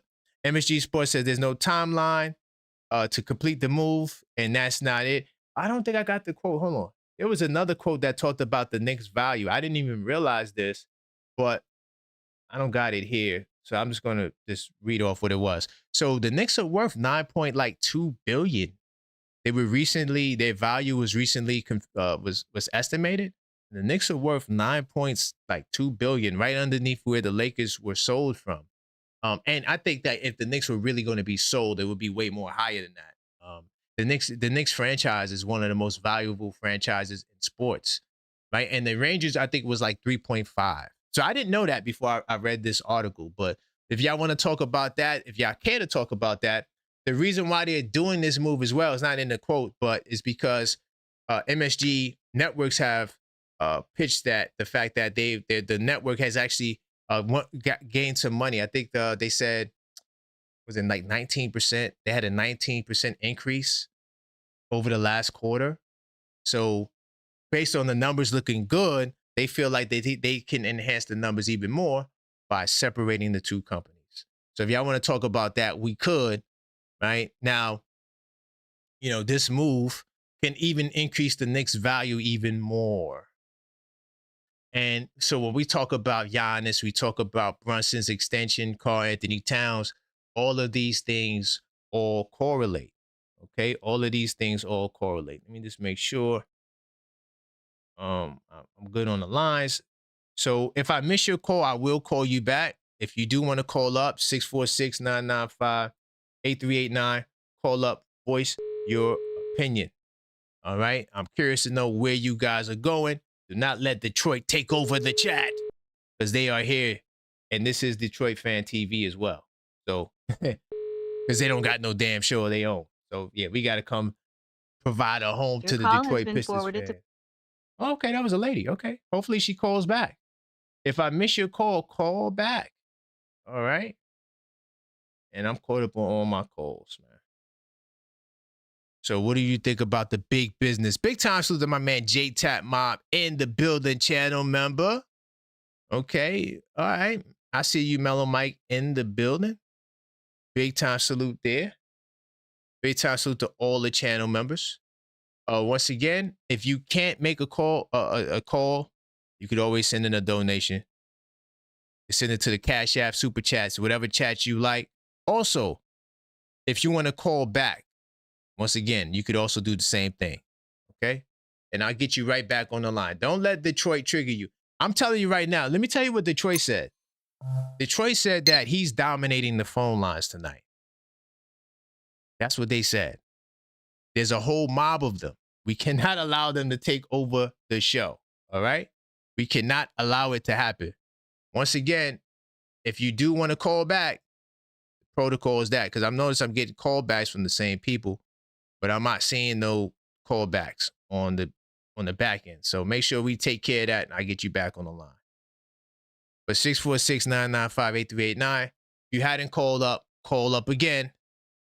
I'm curious to know what your thoughts are. You know what? I'll be back with more after these messages. The Objective Knicks fan is officially partnering with creators and brands this year.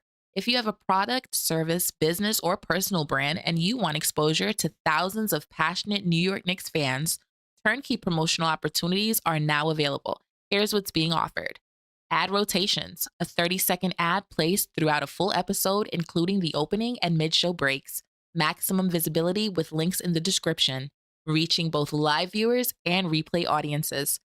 Now we have the Business Spotlight, a full 30-minute interview feature highlighting your brand, your journey, and how fans can support you. Includes logo placement in the thumbnail, direct links in the description, cross-promotion across platforms, and permanent evergreen content on the channel. To activate and grow with us, go to linktree.com/theobjectivefan now. Big time salute to Maxine with the lovely voice, letting you guys know how you guys could work with us if you want to advertise, sponsor. Listen, man, our views are way up. We're doing some really big numbers. Now is the time to get us while everything is looking right.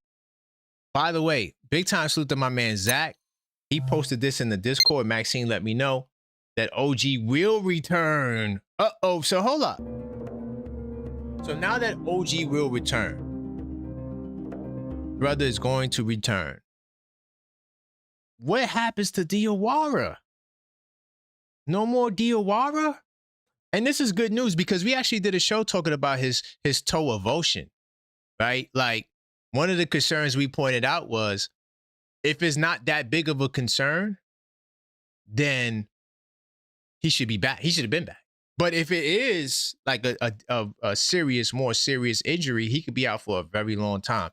So seeing him come back, yo, the Pistons, y'all gonna get smacked. Yo, Detroit, I might do it. I'm doing, you know what?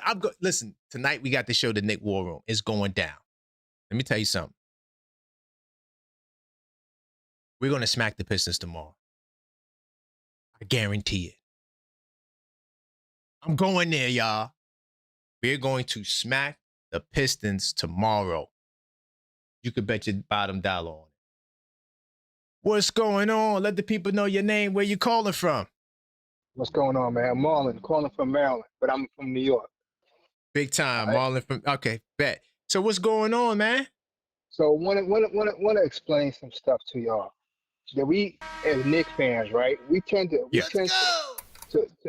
devalue players based on their stats versus what the end result is. If Jalen Brunson gets 8 points in a game, just to use him as an example, and they win 30 games, Knicks fans would be mad that Jalen Brunson only had 8 points. They wouldn't care that we won 30 games by 20-point blowouts. They would still be mad that Jalen Brunson only got 8 points. We got to stop the madness. Think about the end result. Things happen for a reason. Karl Towns playing less, getting less points. It's for a reason. It's a change of narrative. You don't need a 7-footer shooting 3-point shots when he's one of the best rebounders in the game.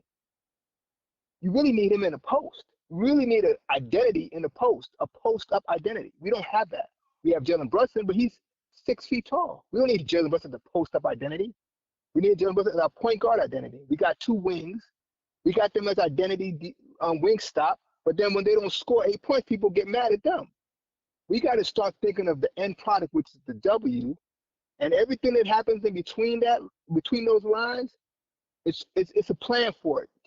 Every game ain't everybody's game because you play different people. So because Karl Towns gets 20 points one game, he might be going against one of the best defensive centers in the league at that time. But that game might not be his game, but it might be Jalen Brunson's game, or it might be Mikal Bridges' game, or it might be OG's game. So they might have we have a plethora of scores. So we should really always quickly, take the path of least resistance to win. I got your time paused because I want to ask you a question. Go for it. I agree because I'm a Knicks fan. I don't give a damn about individual stats. I really don't. Me personally, I just want to win. But what do you got to say about Towns' number being down like 5-6 points per game from last year? Does that concern you? Overall, his numbers are down. Not one game, but overall, his numbers are completely down. Easily explainable. Easily explainable. What else is down? Okay. What else is down? His time on the court. I like that. His time on the court is also down. His usage rate as far as what he's doing is now spread out because now Mikal is doing what he's supposed to do and getting points whenever he gets them. OG is now getting points whenever he gets them. Now we're playing other players that are getting points. So it makes sense. I mean, how many points do you need to score in a basketball game to win? 130, 140? We're close to those numbers. If everybody got their numbers, it'd be crazy. I don't even see how it's, some nights that, let's say a night OG hits 30. You're going to see a dip in somebody else's points. Does that mean that person sucked that day? You see what I'm saying? We're not thinking. We forget that Tibbs was playing people 5 and 6 extra minutes, and that equates to points. Okay. So we thinking present. We're not thinking total. Right.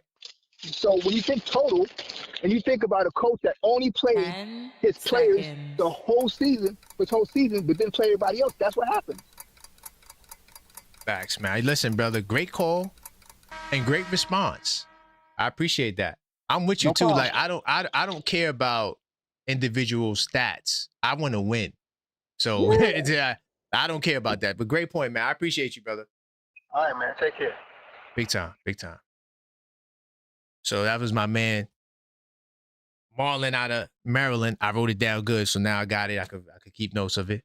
But he said a lot of good things, man. The end product, should we be concerned with numbers? I agree. But I do think that if you're paying a guy $60 million to score 8 points, I don't know how I would feel about that. When you're getting paid the big bucks, because I could literally get 2 guys that makes half your money that could give me 8 points. So that, I hear him game to game, he's right. But overall, you need assassins. And every champion has had an assassin. I mean, look at these guys. These guys all averaging 27, 28, 30 points winning championships. SGA, Tatum, Jokic was in the high 20s, right? Giannis, 30 plus, right? I mean, all of these champions, they getting buckets, bro. So while everyone can't do it, so everyone has to sacrifice. OG, you can't have everybody score 20 every night. That's not reality. And I think that's what the brother was saying. I agree with that.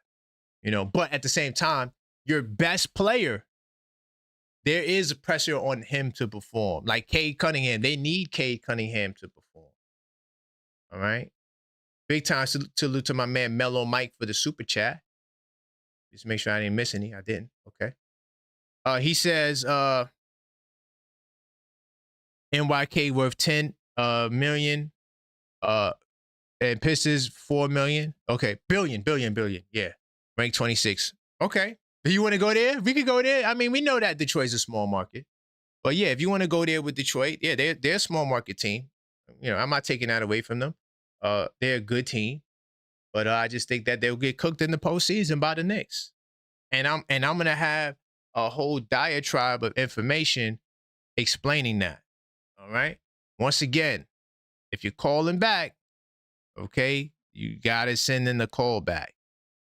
All right? I don't see the donation there because we're getting a whole bunch of people calling back. Oh, let's see what we got to do a like check before I continue. Okay, 160. Let's get the likes up to 200. If you just joined, hey man, let's continue getting the likes up. Y'all doing good today. This is a better day than it was yesterday. Let's get the likes up. It's important. All right. We're on the road to 10,000 subs.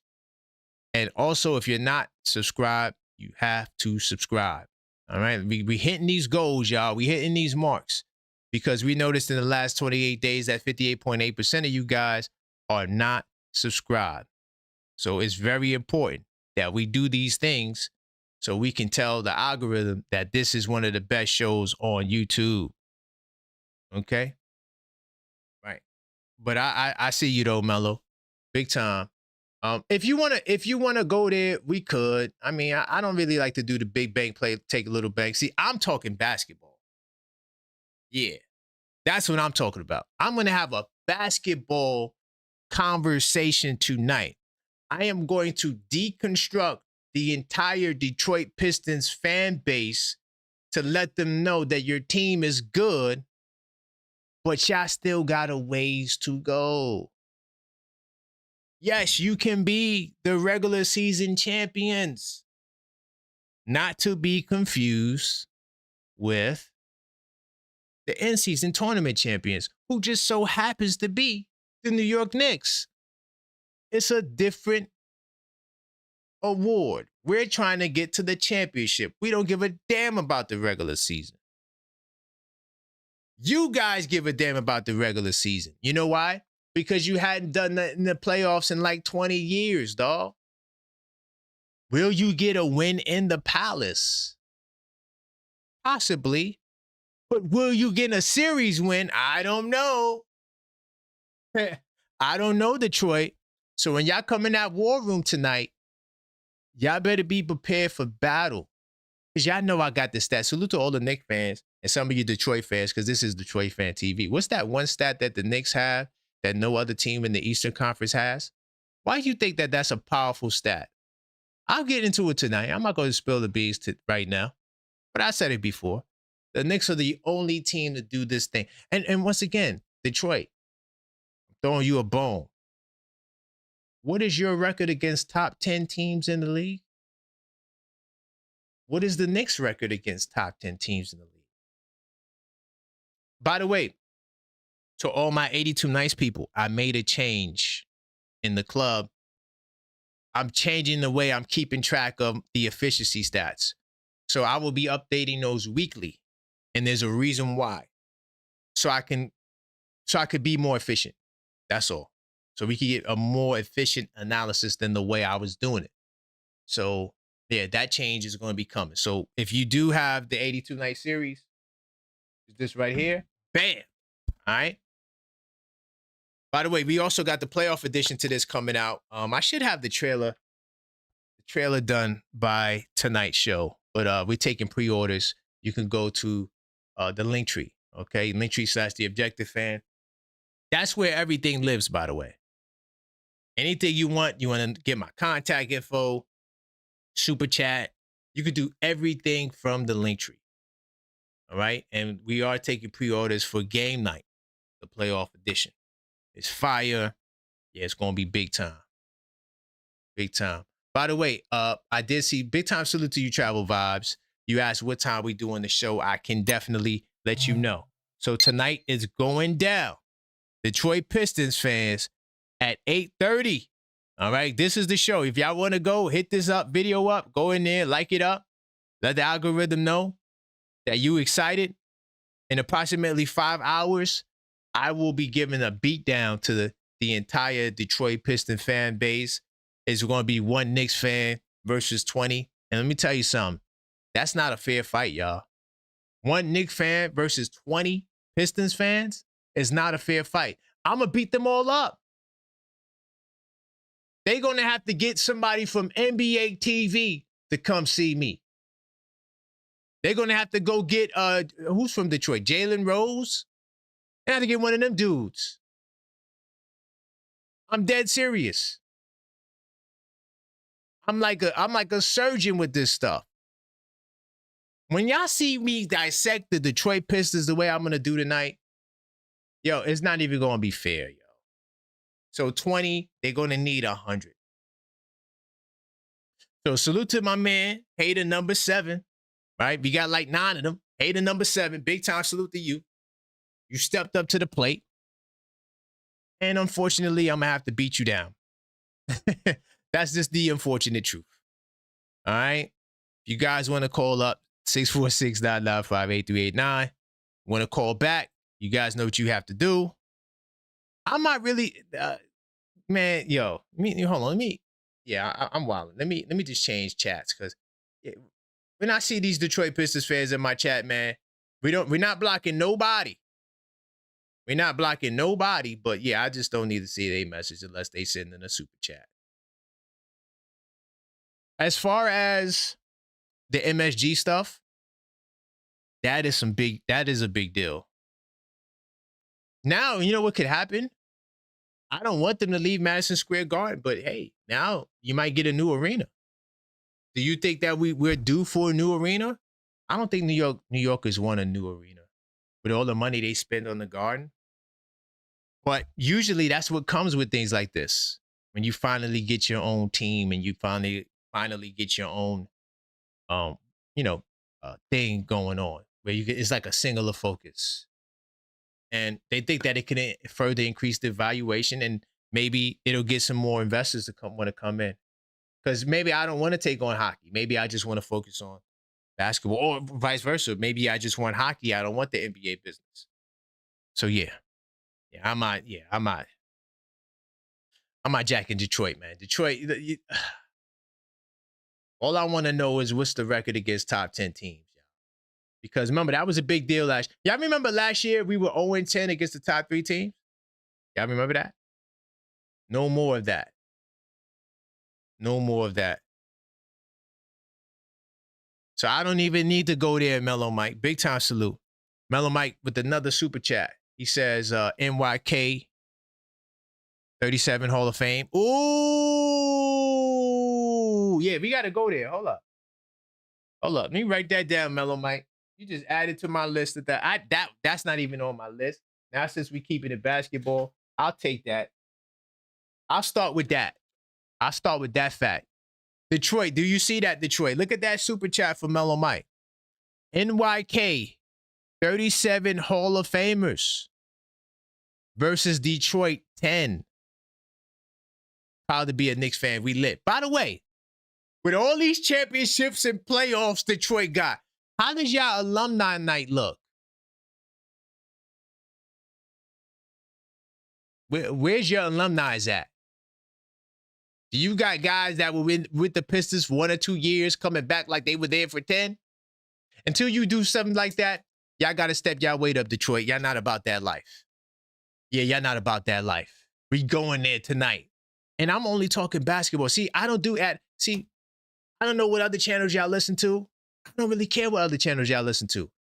On this channel, I don't throw ad hominem attacks. I keep it straight basketball. I'm not going to make fun of how you look.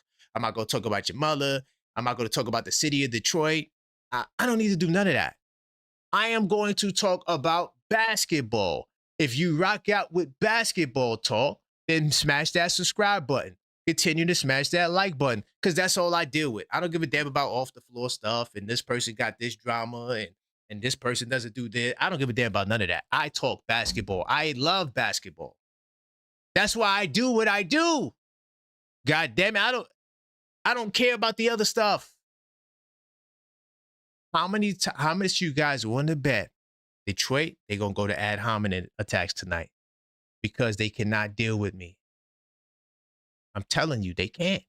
That's why I need 20 fans. I need all 20. Go get the guy from NBA TV. What's y'all network? Are y'all down with NBC or y'all down with what's the other joint? Is it Diamondback Sports? What network are y'all a part of? Detroit. I know the network. I watch the games. Yeah, I do. You're gonna need to get one of those guys to come get me. And I guarantee you, if you don't got a book like, I'm going to keep saying it. You don't got a book like this, and it's all Knicks. See that? Your book don't look like this. Yeah, you can't rock with me. But yeah, thank you, Mellow Mike. I'm going to add that to my plethora tonight about Hall of Famers. I think I'm going to start the debate with that. I'm giving you a bone. I'm going to start the debate with the Hall of Famers. I'm going to go through and list the Hall of Famers out, right? And then we're going to say, well, y'all got all of these goddamn championships, right? Only 3. But y'all got all of these damn championships. You know, why you only got 10 Hall of Famers? Talk to me about that. That's a bar right there. Y'all, you listen. I'm talking basketball. Y'all could think all that other talk y'all want. I am talking basketball. Let's get the likes to 200, y'all. We almost there. We almost there. Continue to smash that like button. Well, yeah, we talking about Detroit, and we talking about a whole lot of stuff. Oh, by the way, if you just joined the show, we talked about Brunson as well. Some of his other comments. I think we hit all the comments that we wanted to touch on. But we talked about his dad. Oh, nope. I got one more. Hold on. I got one more, y'all. Hold on. This is also really good. This is another good Jalen Brunson point. If y'all want to discuss it, we can. You guys can hit the line. But, bam. So check this out. This is Jalen Brunson, the Vanity Fair. When I pressed him to elaborate on his level of involvement, Brunson acknowledged that he offers his perspectives when asked, but he leaves his fingerprints off of the final decision. Big time salute to my man that called up. What's his name? Joel? I think it was Joel. Can't remember the last name. Joel something. Anyway, nonetheless, he said that he was a relative to Brunson. He came in the chat. He dropped the news saying that Brunson was going to sign the extension. We covered that before, the day before he signed it. We covered that. He also said Julius Randle was going to be traded. Okay? Now that person may not have been Jalen Brunson's relative, but the simple fact that the next day Jalen Brunson did what he did, and then we wind up trading Randle, it made me feel like that person has some knowledge, because it was just too on the money, right? I do think Jalen Brunson has a role with the front office. I do. I think that he's a part of the collaboration. 100%. And this is all speculation. I don't got no sources on this. But I'm going to say this. I think Coach Tibbs is upset with Jalen Brunson because he feels like he didn't hold him down, knowing that Jalen Brunson does have his fingerprints on the decisions. I think Captain is capping. I don't want to call my man Captain the Capper, but I think he's capping. I think that he plays a role in those decisions. All right? And as most star players do. You know, as most star players do, I got an unfiltered thought where I said that Jalen Brunson holds no weight. I might have to do a part 2 to that. Because Josh Hart is still with, like, I understand his man Dante had to go, but, you know, that was a necessary sacrifice because we needed Karl Anthony Towns at the time, right? But I do think that he might have played a role in that too. Damn, that's my man's, but yo, we trying to win a championship. Got to get him up out of here. So the front office has the vision, and it's on us players to go out there and do our job. That's that Giannis political answer. I hate it. Now, listen, this is the key part. Listen, my favorite interviews are like this. I don't want to see video interviews. I don't. Because I feel like people are mindful of the camera. I feel like when you do interviews like this, where it's just, you know, being recorded and you're writing stuff down, is the best, because I feel like the person who's being interviewed, they feel more free to express themselves. Yes, I'm asked about stuff. They come to him. He's a part of the collaboration. That's confirmation right there. Jalen Brunson is a part of the collaboration. But I remove myself from that. I'll say something, but I'm not going to be incriminating or say this is what you should do. I'll give my pros and cons. And by him giving the pros and cons, You don't think that the front office considers that? So even if you're like, all right, I don't say, yo, go get this guy, da da da da. But if you say, listen, I think that this would be a pro for this. Oh, okay, let's give a real example. Yabusele. Yeah. Yabusele is a great guy for the locker room. You know, he could shoot the 3-ball. He hasn't shot the 3-ball well, but we know he has the ability to shoot the 3-ball. But defensively, he's a pick and roll liability. He doesn't rebound the ball. He seems to not be. He seems to not know where he is on the defensive end. He gets lost all the time. If Brunson goes to these guys and says that about Yabusele, what do you think they're gonna do? They're gonna be like, Brunson just said this about this guy. Yeah, we got to get rid of him. So even if it's indirect, I believe Brunson still holds weight from a standpoint of they value what he says. He is a player. Remember, it was the players that got Coach Tibbs fired. All right? It was the players that got Coach Tibbs fired. 646-995-8389. Call up, voice your opinion. All right? If you want to talk about this Jalen Brunson stuff, if you want to talk about town shooting, we talked about in the next, after Detroit and Houston, right? Chicago, Cleveland, Milwaukee are bottom 5 3-point defense. Do you think that Karl Anthony Towns' 3-point shooting will get better? We talked about that earlier. There's a good chance. I think that the rest, the recalibration, I think it only benefits veteran guys like Towns, like Brunson. And so I believe that, I think Towns is going to go on a, I personally believe that Towns is going to go on a big time run. And I do think with Jose Alvarado, big time salute to my man Jose. 3K in the building. I believe that he's going to help because he wants to run screen and roll all day. But more so than just screen and roll, he wants to get his big man involved. He likes 2-man action, right? And he's a pass first kind of guy, though he can get his own bucket. And I think that's going to help Towns because Towns plays a lot of minutes with the second unit. So when Brunson goes out, or even if they decide to play Alvarado and Brunson together, which is, I think we'll see some lineups like that as well. But that Jose Towns lineup, major key. Hopefully, at least 2 of these 3 A's they had off, those guys were working together. I'm talking about Towns and Alvarado, not the whole team. Towns and Jose, like, look, big bodega, I want to get you back to 25 a game. I'm going to hook you up something special.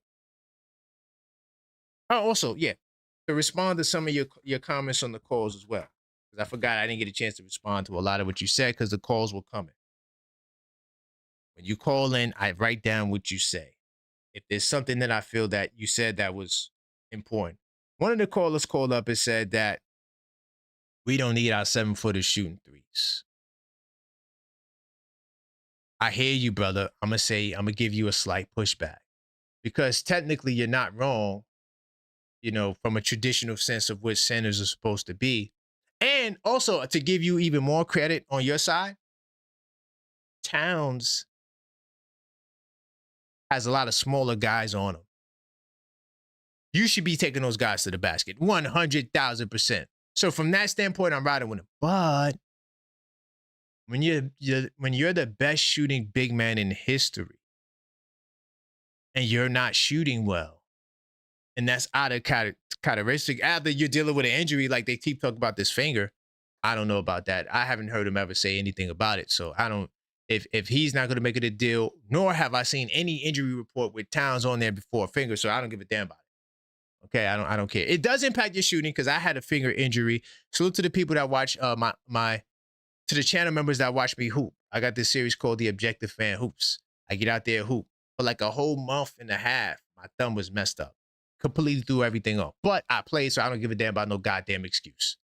You could take a goddamn excuse to your sorry bed if you want to. I'm not going for the excuse. Once you play, that's it. That's how I see it. That's how I call it. I don't give a damn about none of that stuff.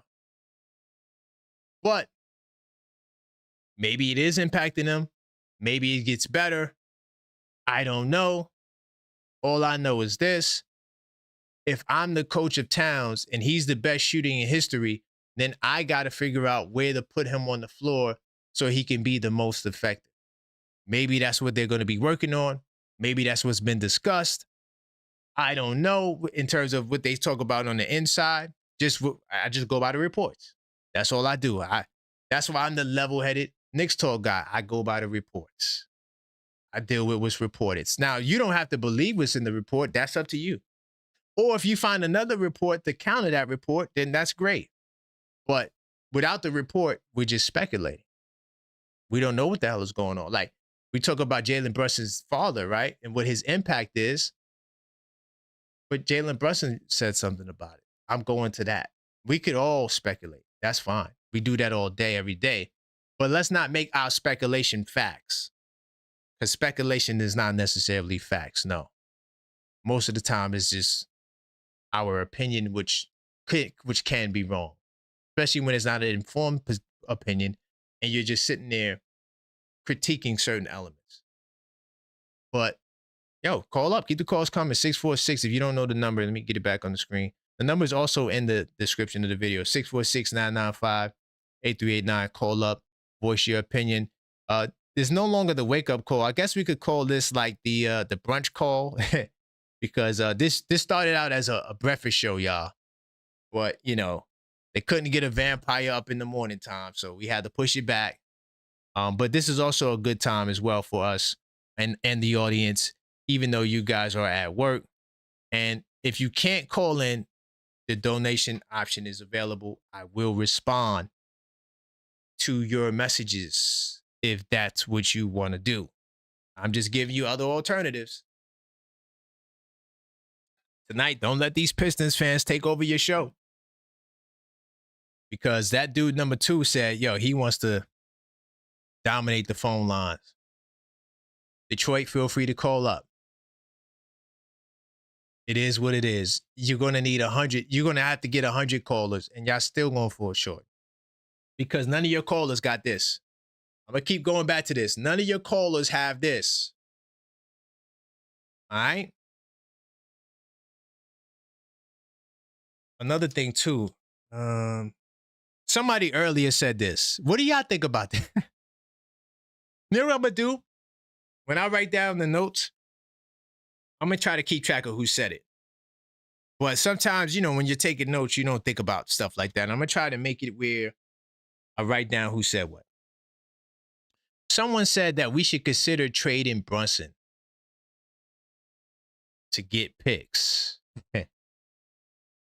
Because there's some kids like Fleming coming out and all these guys coming out. I have to address that. First off, you're not going to get a top pick in the draft. Unless you have a team that really wants Brunson. Then maybe you might get a top 5 pick. Most people with matter of fact, let's pull it up. Most teams with top 5 picks, I don't see them coming off their picks. I don't see that. I want to see who has the, okay, hold on. You know, this is how we do it. Because we don't got the lottery yet. So we don't know who's going to pick what.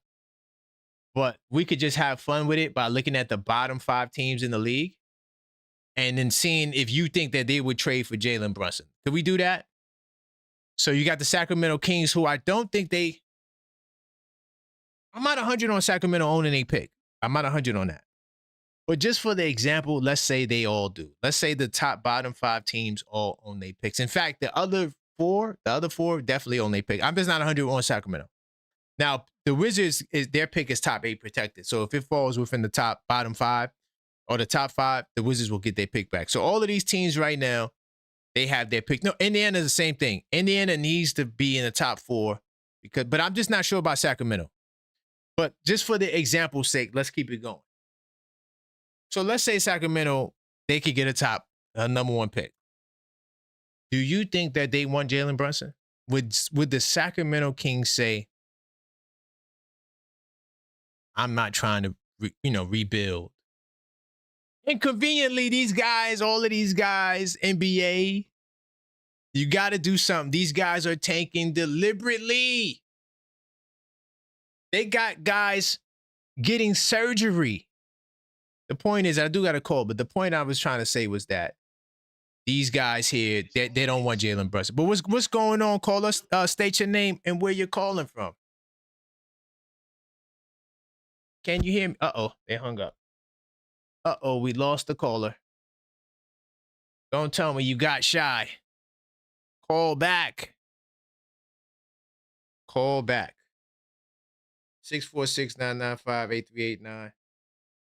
Call up and voice your opinion. Let me get back to my take then while I'm waiting. You know, hey, it could be some phone difficulties there. It is what it is. As far as these teams, so we did Sacramento. You got the chance to get the first pick. You gonna trade it for Brunson? Hell no. Washington Wizards, you already got Trae Young. Why would they want Jalen Brunson? They already got the pick top 8 protected. Why would they want Jalen Brunson? Why would I do a trade? New Orleans Pelicans. Now, maybe they take Jalen Brunson. Maybe. But they got their young bull Fierce. They really believe in Fierce. They think Fierce can be that guy. Hold on. Got the caller back.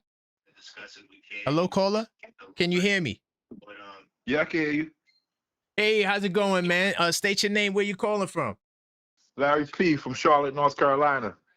Big time shit up, Larry P. Charlotte, North Carolina. I got so much family down there, brother. What's going on? Talk to me, man. Are you riding with the Knicks or are you with another team? I've been a Knicks fan since 1969. Wow. So so you saw Bob McAdoo and all of that. Exactly. I Big see time. Dick Barnett. Big time. Yeah, Dick Barnett. Oh, he actually was my professor at St. John's University. Big time salute. R.I.P. to Dick That's Barnett. my alumni also, St. John's. I took sports management there. Oh, I took sports management too, but then I changed it to communications. So, but I'm a minor in sports management. Okay. I switched over to business admin. Red Storm. Nice. So, okay, nice. So, Anyway, where you want to go, my brother? Let me tell you, brother, I love the Knicks. I bleed the Knicks. But I'm Nice. sorry. I can't pay this guy $80 million a year. Uh-oh, we going there? Uh-oh, Yeah. let's go. Let's 80 go. million? Come on. I hear you. I mean, I love the man. The man plays, you know, he's the best, like you say, he's the best thing we had since Patrick Ewing. But Right. it also indicates that if this brother takes like 25 shots a game, we lose those games. Okay. 25, 30 shots a game, we lose those. And I Right. understand there's times he got to ball hog because those around him are just not doing what they're supposed to be doing. But $80 That's million facts. a year? Oh, really quickly, turn down your TV because you got a little bit of echo, so you can just hear me on the phone, brother. Yep. All I right. mean, $80 million a year? Come on. That's a lot of money. Giannis is making 54. He got an MVP and a cup. Wow. 80 million? That's more than what SGA makes. He got MVPs. So what are I you saying? understand. Are you I saying like- you're willing to I part ways appreciate- with Brunson? I appreciate his sacrifice. I really do. But I can see But giving would this you brother, part ways with him? Would you part ways? depends That's on the who I'm real parting question. ways for. No, listen, you can't work out the money. You can't work out the money. Are you willing to move off of Jalen Brunson? Yeah, Wow, okay. because Go there's ahead, younger brother. brothers coming up. There's younger brothers coming up. When he's finished with his contract, he'd be 37 years old. Okay. $80 million at 37.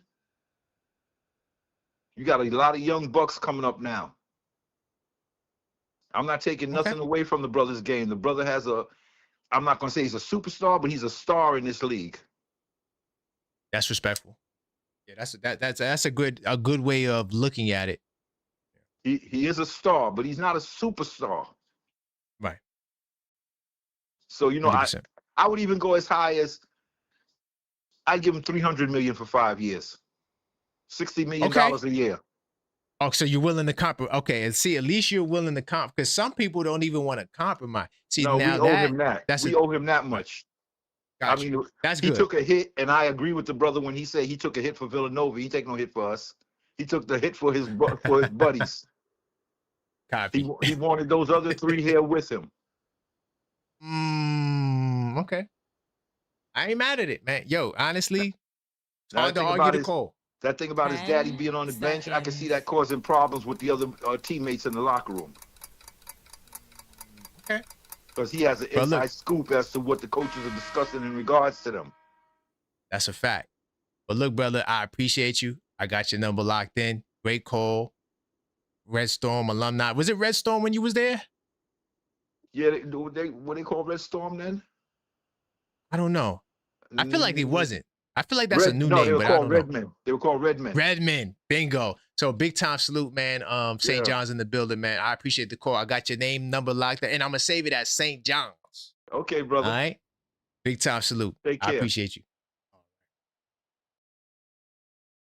Hello, caller. State your name and where you're calling from. My name is Justice, and I'm calling from North Carolina, and I'm a dedicated Knicks fan. You know what? I love that intro because, you know, we got so many trolls from other teams, so I got to make sure I'm talking to Knicks Nation so we can address each other the right way. Big time salute, North Carolina. But North Carolina heavy today. What's going on? Talk to me, man. Well, What's going on? Let's go. You know, what I say about Jalen Brunson is the sacrifice, the reason why we should give him the 80, because he sacrificed a buck in the beginning. That's compensation. That's a good point. I think that's fair. Good point. I think that's fair because it would be no Towns. It would be none of that. Them 5 picks. It would be none of that. This team wouldn't even be constructed the way it is had it not been for Brunson's sacrifice. Why not give him 80 on the end? That's a good point. That's all I want to bring to the table. Big time salute, man. Great call. I got your number locked in as well. Take care. All right, salute. Nick for life, salute. Nick. All right. Keep the calls coming. 646-995-8389. Hello, caller. State your name. Where you calling from? Hello? Hello. Can you hear me? Yes. How's it going? Yes. What's your name? Where you calling from? My name is Reggie. I'm calling from Tampa, Florida. Okay. What's going on? You riding with the Knicks or what? I've been a Knicks fan since 1946. Wow. 1946, man. So that makes you what, like 100 years old? It don't matter. Okay. I've been a Knicks. I came out the womb as a Knick. I'll give it to him. So what's your thoughts on the topics then? What's your thoughts on Jalen Brunson, the money, or you could talk about MSG? Where you want to go? I'll give it to him. You give it to him. I got you. Yeah, why not? He made sacrifice twice. He made sacrifices for us. Leaving $113 million on the table. People ain't looking at how many years we've been losing. 20 plus. He made a sacrifice by turning the garden around. He deserved it. Give it to him. I would cut everybody to make sure he get his money. It wouldn't matter to me because there are players that talk to other players about how you get treated in an organization. And if you want to go to a good organization, which James Dolan finally got out the way, guess what? Go to the Knicks. Because if you don't, he'll go and badmouth and say, you don't want to go there. Now you're going to be hurt. So I've been through the ups and downs, 20 years of losing. Give it to him. I hear you, brother. I hear you. But is that contingent on a championship? It doesn't matter. Doesn't matter. He made some sacrifices. And all of that, with the it's going to be a statue outside Madison Square Garden. Yeah. Where will you be at right? Where would the Knicks be at right now if we didn't have them? KD, LeBron, all these people turned us down. Why? Because of Dolan. Give it to him. And you know what? That's another part. That's another point too. Like I'm gonna pause you for a quick second. That's another point because Dolan, no one's factoring him in. Does Dolan step and say, "Hey, listen, this guy's my guy. I want to pay him. I know I don't normally do this, but this is my guy. I don't give a damn what he said, what you say. Pay that man the money. Do you think that will come into play if Rose don't want to do it? Did he pay Jerome James? How much that cost? Yeah, he Did he did. pay Eddie Curry? How much Yeah, did he that did. cost? Oh yeah. Did he pay Good Amari point. Stoudemire? How much? Yeah. Great point. Jalen Dolan to make his money because he's gonna put people in the seats. That part. And when he's dead said and done, he's probably gonna write something good about the Knicks and keep this thing going forward. He's not gonna be staying with the Knicks for his whole eternity. Give it to him. The money will come off the books and give it to another player. That's Give it facts. to him. He can train somebody else for a replacement. Give it to him. That's true. That it's hard to argue against that. I mean, I see it from both sides, but what you're saying makes a lot of sense though, because Jalen Brunson is a star. He's the biggest star we had since Ewing. Well, I don't want to dump on Melo, but Brunson has the opportunity.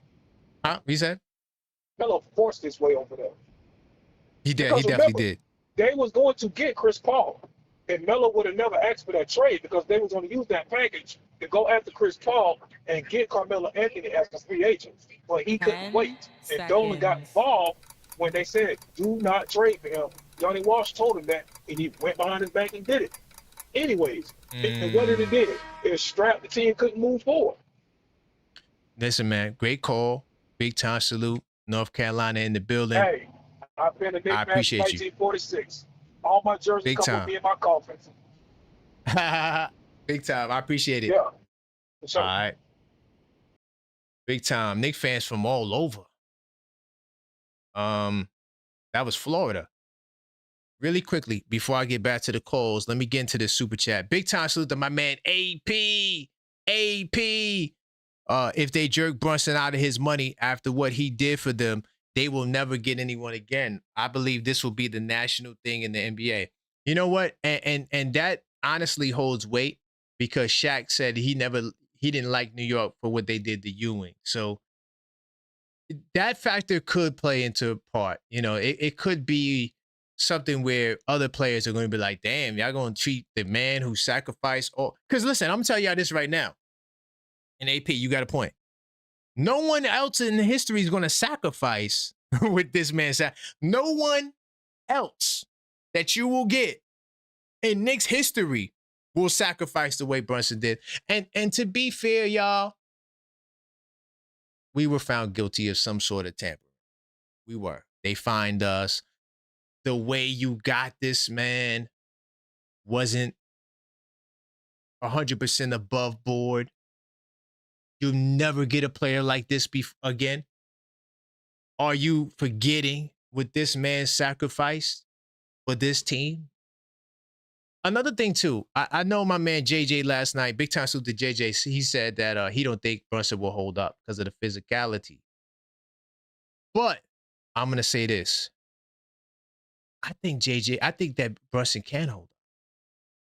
I think Brunson will be all right. As long as he doesn't continue to tweak his ankles every year, I think he'll be fine. But deeper than just Brunson, it's the message that you're sending to the other players. Good message, AP. I appreciate that super. My man Sean Hayes, big time salute to you on the super. He says salary cap will go up. They will pay him. Great show. Thank you, Sean Hayes. See, that's another aspect no one's talking about. Sean Hayes, I'm glad you said that. Let me go to research mode. I'm glad he said that because that's something I didn't get a chance to talk about. So really quickly, just so we're on point.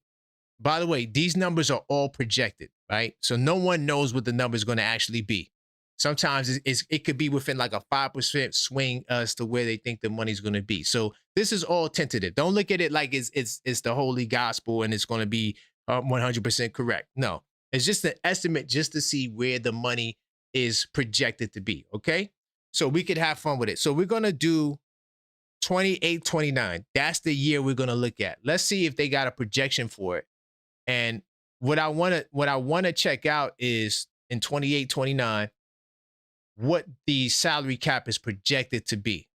So, because I think a lot of us hear 400 million, but I don't think we're recognizing where the actual money is going to be. Okay. So see if we can get the number. Okay, so now these numbers are rough estimates. They're rough. They're not, okay? It could change. Especially with the ratings being as high as it is, these numbers definitely can change. But this will be your second apron right here, your second apron maximum in that same year where Brunson will get his $80 million. But remember, another thing too, when you sign a contract, the first year doesn't necessarily have to be the year where the most money is. It could be the year where the lowest money is. So maybe the contract starts out at $67 million. See, these are things that we don't consider when we talk the way we do. That's why I like to go in research mode so we could take a look at the numbers. So the first year would either be 63 million or a little higher, 67. Let's go with 67. Okay. Now this will be your second apron maximum, $245 million. If you minus $69 million from 245, what's that going to give you? 175? So you'll still have $175 million to build a team. Now, am I saying that you can afford to pay Jalen Brunson the 67, Karl Anthony Towns 55 or 65? I do think that if you don't win the championship, you got to consider how you're going to build your team out. But the money is not as bad as you think it's going to be when you talk about building the rest of the team. Now, will Towns still be here if you don't win the championship? I don't know. But that's a great super chat, Sean. The salary cap is going up. It's not going to be where it is now. It's going to be, the second apron is going to be here. Okay, 245. So that is a great a great point. Uh-oh, I'm about to get to this, brother. Big time salute to my man Keith from the ATL. What's going on? Hey, man, we doing good, man. We got a lot of calls. We talking about a whole bunch of topics. We talking about Brunson really is the star of the show today. Where do you want to go with Jalen Brunson if you want to go there? Where you want to go? That was what I was calling for. One thing that you might want to remind the callers that are jumping off the deep end as far as the 80 is concerned, it's not like it's going to be 80 off of the current salary cap that we have right now. It's not like he's going to have 80 out of 170 or 2 something right now. Mm-hmm. By the time he gets to 80, remember there's still a maximum amount that he can make percentage wise against the team cap, which is only 35, I believe, 33 or 35. Yeah, 35 is the max. So you got to keep all that in perspective when you're talking about these massive salaries that these guys are getting. Think about the fact that Leon Rose pretty much did everything to keep a $20 million salary spot for who was that? Fournier? Yeah, Fournier. He did everything in the world just to keep that salary spot, because though it's not the player, it's not what they can do, it's the amount of money that they make that you could use to perform trades and facilitate trades. Exactly. So I wouldn't, as a Knicks fan, I'm not going to get too excited about the $80 million price tag, because if you think what look at what SGA got now. The last caller a couple times ago mentioned SGA and how much he makes. Well, SGA is going to get another bite at the apple. And that's a fact. What do you think that next, that next contract is going to be? It's going to be an extension off of what his max will end up being, which will be in the low 60s by the time his contract is finished. So the extension off of that, he's going to start off in the high 70s, low 80s, just off of his next extension. So all of these salaries, guys got to keep in mind that the salary cap goes up with it. It's not about how much they're worth. I mean, hell, that's a lot of money. That's a lot of money, but that's the world that they living in. People are getting, what's the league minimum right now? The league minimum is over $1 million. Yeah. 1.2 for a rookie, 2.2 for veteran. Yeah, we got guys on our bench that ain't sniffing time that's making $1 million a year. That's a fact. So, I just, that's all I wanted to say. I wouldn't get too excited about the $80 million price tag, because it's all relative. When you're talking about the salary cap and how many players they can still get on it. Look at it now. Teams they're going to have the same trouble when he's 80 that they're having now at 40, because it's still about making a percentage of the cap and keeping, fielding a 15-man roster with only a certain amount of money. Only the stars are going to make that 80 though. Exactly. Great point. So there it is. I'm still painting, so I'm 10 going back to work. I just seconds. heard that and felt I'd give a quick call. I'll get back to listening. Big time. No All right. doubt. I appreciate you, Keith. No All problem, right. brother. Be safe. So I know you guys are working, man. If you can't call up, you could always send in a donation. All right. And I would treat it like it's a call. Like the brother called up. The last brother, Sean, he was on the money. You know, and then Keith reiterated that point that, yo, y'all not looking at the salary cap. Y'all ready to get rid of Brunson, but y'all not looking at the grand scope of just the economy in the basketball world. Uh-oh, my man. D from Los Angeles. Talk to me, brother. Might be my favorite topic right now, man. I know. This I know. might be because Knicks fans are having to look at it head on. Here's what I'm gonna say, right? We're Knicks fans. We gotta shoot straight shooters. If I said Jokic was eligible for a max contract that would take up 33 or 35% of your salary, is he worth it? No one is gonna say he is worth it if this other person on his roster, or if he wins the championship, or if the salary cap goes. All the ifs. The only reason why we're saying if about Brunson, and the only reason why this is a popular conversation right now, is because deep inside, most folks know, I don't know about that. That's just a fact. And that's just a fact. And then if we look at it specifically under this new CBA, CBA, I am not saying Trae Young is anywhere close to Jalen Brunson, but the reason why Trae Young was traded for 2 burritos and a Sprite is because teams are looking at the height limitations that these players have on defense and how ball dominant they are in this modern era and how much that's actually worth. The same thing with John Morant. Again, he is not what's his name? Jalen Brunson. But the fact is, this new CBA is phasing out ball dominant small guards. It's happening over the league. You know what I'm saying? Jalen Brunson is not an exception. We love him, but the reason why we keep saying if is because we know we're not going to if Wemby. We know what Wemby is. I'm glad the last caller, Shea. I've always said 2 things. Number one, I think Shea is too ball dominant for no reason because Sam Presti gave him a stacked roster. He should play a little bit more like Halliburton because he will get more out of that. But I would even say, even Shea, who's 6'6", I would be skeptical if Sam Presti will give him another supermax.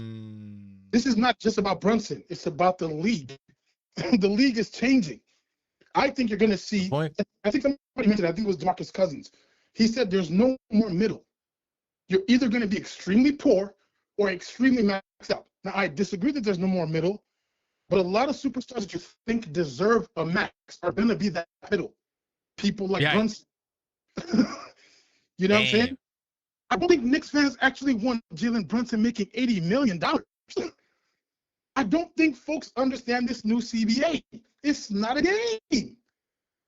You know what I'm saying? And I think here's what I'm worried about again. Now that Jalen Brunson is speaking on it, I hope this does not go back to the thing that Pablo Torre kind of insinuated. Uh-oh. I'm just gonna be honest. Uh-oh. I'm just gonna be honest. 10 because enemies. Everybody is happy.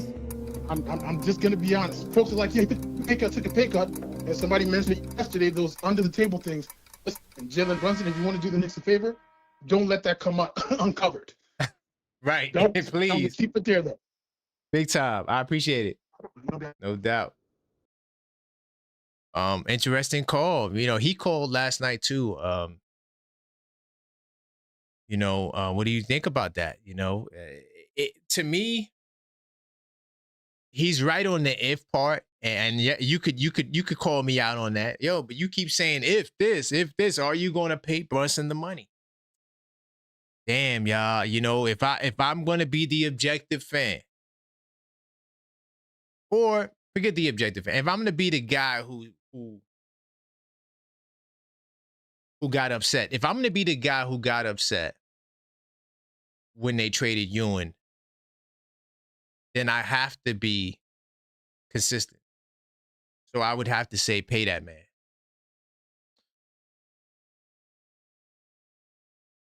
I don't think Brunson would press for the money without the result. here's something nobody else said. I don't think he's going to press for the money without the result. I think Brunson knows that if we don't win the championship and now we got to retool, I can't take 80. I'm probably going to have to take 60. But he's going to get a bag. He's going to get a bag. And it's going to be more than Towns.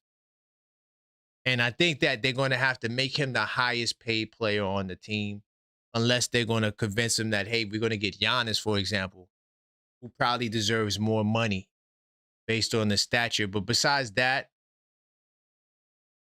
I think they're going to work out a deal. Like in my estimation, because I think that Jalen Brunson, Master Miyagi, then, if we don't want Trae Young to roll the dice, then we win the game. That the Master Miyagi version of Jalen Brunson, I think, will come into play, because I don't see him wanting to set the franchise back.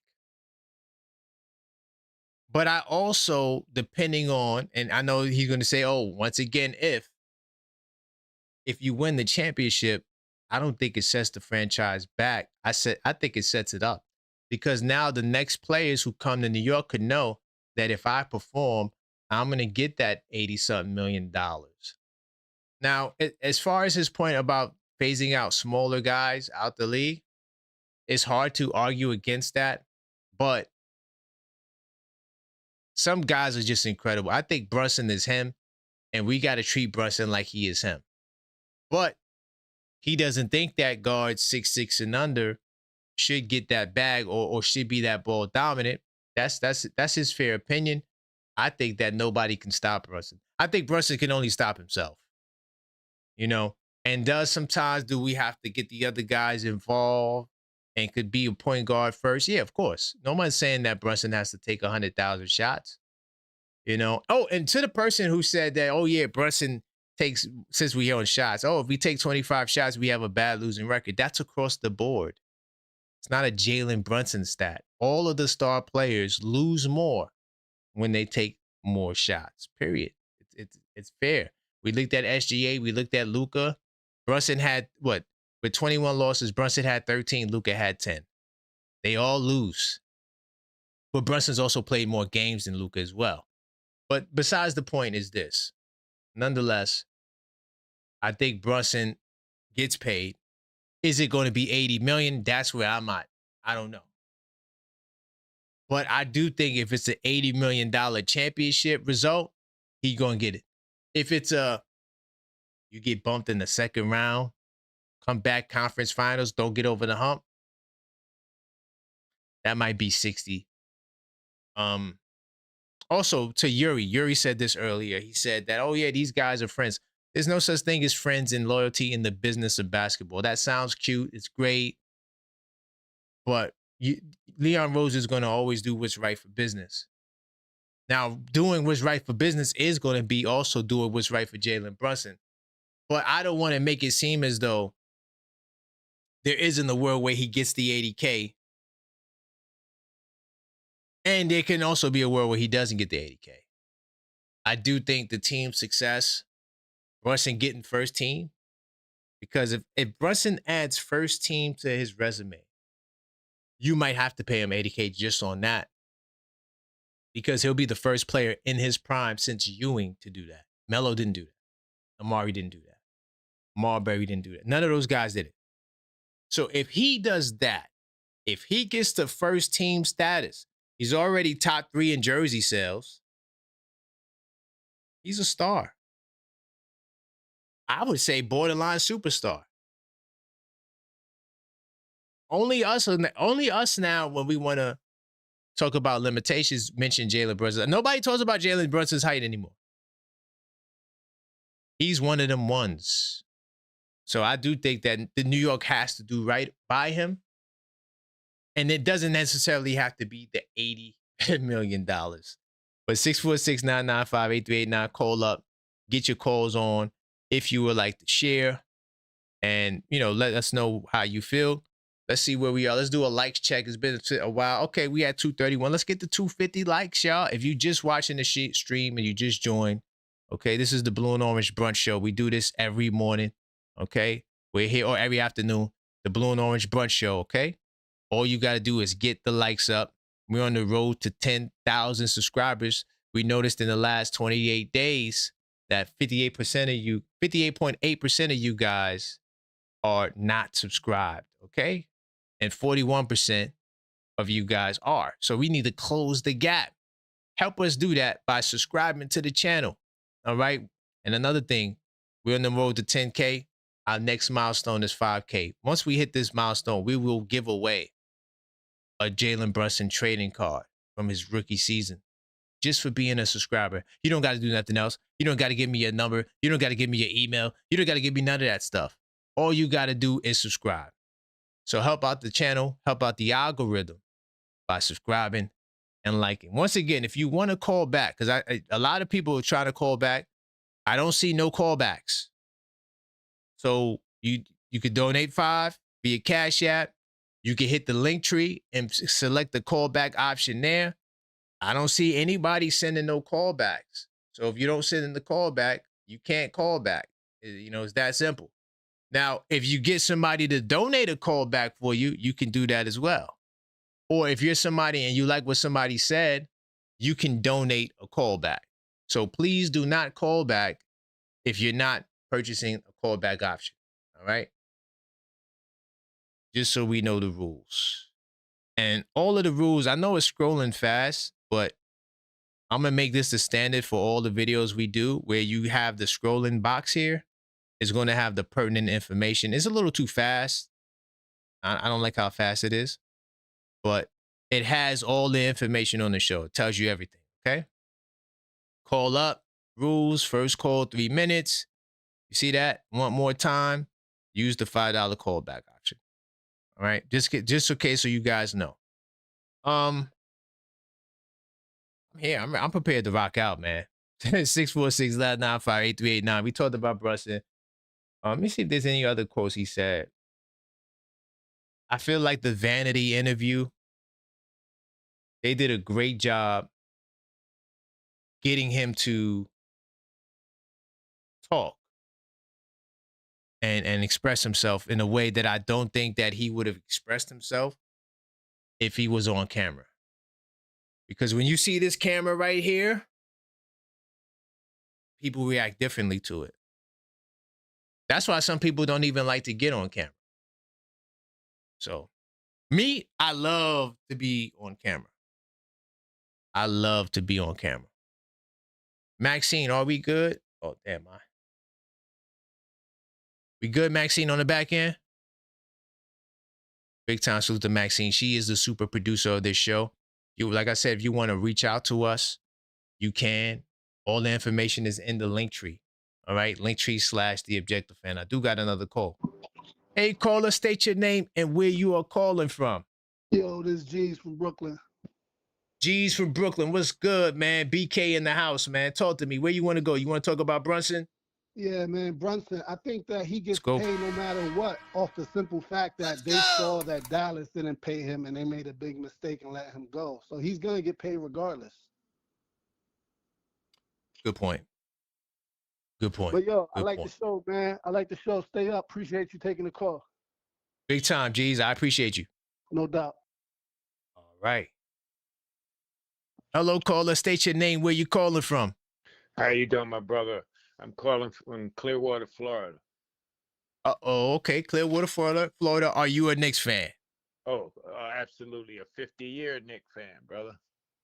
Big time. So I got to make sure because we got some Miami Heat fans and people from Florida that don't like the Knicks who call up. Oh, so I got to know who I'm talking to. You feel me? I got to deal with them in person, bro. Big time, man. But I'm holding it down, though, brother. You know what I'm saying? Because times are hard for them. Let's go. Very, very hard. Franz Wagner going to be out indefinitely. Yeah. Oh, Lord. So where you want to go? I go by AA. Most of the time, I'm on Big Ron on Still Knicks Fans panel. Oh, that's my man. That's my peoples right there. Yeah, Big time salute. So we there. Yeah, but I wanted to call to ask you your opinion because one of the things I feel I stand on, man, and a lot of people, because of my age, they think, okay, I'm talking about the traditional throw the ball down to a big center in the hole and I'm saying what I think the Knicks are lacking, brother, is an inside post up type game. And Anthony Okay. Towns is not giving that to us. You know, we need somebody that we can drop the ball down to, like when we had Julius that demand a double team, therefore opening up shots, especially in a playoff atmosphere. It hurts when, you know, the game slows down and, you know, you're going to have possessions that you need to grind out, you know, a basket. And that's Right. when, you know, having inside. And so when I say and post up and all right away, they think, you know, traditional Patrick Ewing or Kareem Abdul-Jabbar type, you know, out of style type basketball. And I'm saying, no, bro, that's a big part of basketball. You know what I'm saying? What I'm Yeah. saying is the Knicks used to post up Mark Jackson. You know, it doesn't have Mm-hmm. to be a center that you post up. It's somebody that has a physical advantage, athletic advantage, a physical advantage. But it's a big part of basketball, brother. And when I bring that up, you know, on a panel, a lot of people are, you know, they're thinking I'm talking about, you know, old school 80s, 90s type, you know, basketball. So what is your thoughts? Well, I think they're saying that the pushback is coming from the recent champions. None of those guys have that. OKC don't got that. Boston Celtics definitely don't got that. Denver Nuggets, Jokic plays on the outside. So when you look at the recent champions, they don't have no inside back down game. I'm not saying there's no value there though, but those guys don't have it. So that's why they feel like they don't need it. They're just looking at what the teams that were successful are doing, and they're figuring that, well, if those guys don't do it, then we don't need to do it. Now, if you look at the playoff situation, okay, last year the Thunder basically ran over everybody in the league. Right. And I'm among many that felt that when it came to the finals and it was Indiana, that they were going to smoke Indiana. But they didn't just because of that. They didn't have an inside game. So that gave Indiana a chance. You know what I mean? And just because, you know, people are doing this style is, you know, what's good for one person ain't good for others. But against a team like the Pistons, you need some inside type presence. You need somebody that can put the ball in a hole down low. And that opens up things because you see what the game plan they play against the Knicks is, you know, they just 10 mob, seconds. make Jalen beat them, you know, make Jalen take Yeah. 30-footers. Okay. Well, listen, man, great call. I appreciate it. And All I'll right, respond brother. more to it as well. Yeah. And Big it's great time. talking to you, brother. Great job, man. Love your content. Thank you, man. And keep it I appreciate strong, brother. Keep it strong. Thank you, family. Thank you, All man. I right. got your number locked in as well. Big All time. right, brother. All right. Wow, we're getting a lot of people outside of New York calling up. Let me just make sure I'm good on my callbacks. Did I speak to this person? I think I did. Okay, cool. If I miss your call, I will call you back. If you do want to call back, $5 callback option in effect. I'm gonna respond to some of the things he said.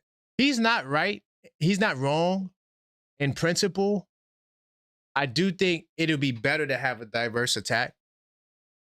But see, the question that I should have asked him was, do you think that Towns is capable of being that? Because I do. Towns used to play with his back to the basket. He used to do it in college. He had to because, you know, college is kind of like a traditional system, right? You know, you're not playing like the pro style. That's why there's guys in college that don't pan out in the pros and guys in college who don't play well, but become, I'm going to give you an example. Jalen Johnson. Big time salute to my man, Jalen Johnson. Duke, I'm sorry. I know he with the Hawks, but I'm a Duke fan too. I'm sorry. That brother right there never played the way he's playing now. He wasn't creating shots and handling the ball. He didn't do none of that in Duke. None of that. Now, he was great in high school. But in college, he didn't do none of that. He looked like I'm not going to say he looked like a regular player, but he looked like he could be a good starter. but he didn't look like what he looked like now. That's because the college game is this different. So I get that. But I feel as though Towns' biggest problem, we want pick and roll, we want post-ups. He lead the league in charges. He's a league leader in fouls. It's going to be hard for Towns to be that guy consistently. I think that he needs to balance it more, but Mike Brown needs to work on that because there's no reason why Towns and Brunson shouldn't have the best pick and roll duo in basketball. Seriously, like they should have the best pick and roll duo in basketball. But yeah, that would be my response to that call. Also, another response, he said Mark Jackson was in the post. Jalen Brunson's in the post. He's in that mid post. He gets in the paint. He's one of the leading paint scoring guards in the game. So maybe Jalen Brunson is that answer. Now I know you're going to say, well, he's 6'2". What is he going to do? He's only 6'2", but you said that Mark Jackson did it. He's the same size as Mark Jackson. I'm just saying, y'all. Big time salute to everybody in the building. Let's see where the likes are. You know, we got to enhance our like goal. We're almost at the 250 likes. So smash that like button on the way in. You know, we're talking about Jalen Brunson. And, you know, MSG had news. None of y'all want to talk about the MSG news. But I feel like the MSG news is related to Jalen Brunson's contract. Because now that the Knicks are going to be on their own, with their own focus, their own initiative, you know, there may be some more reasons to sign Jalen Brunson because it's good for the corporation. It's good for the brand. You know, we got, I don't know, New York Knicks Sports or whatever they're going to name the company. And so now that company needs that superstar. You got a guy on your team, even though he's 32 years old. He's not 42 years old.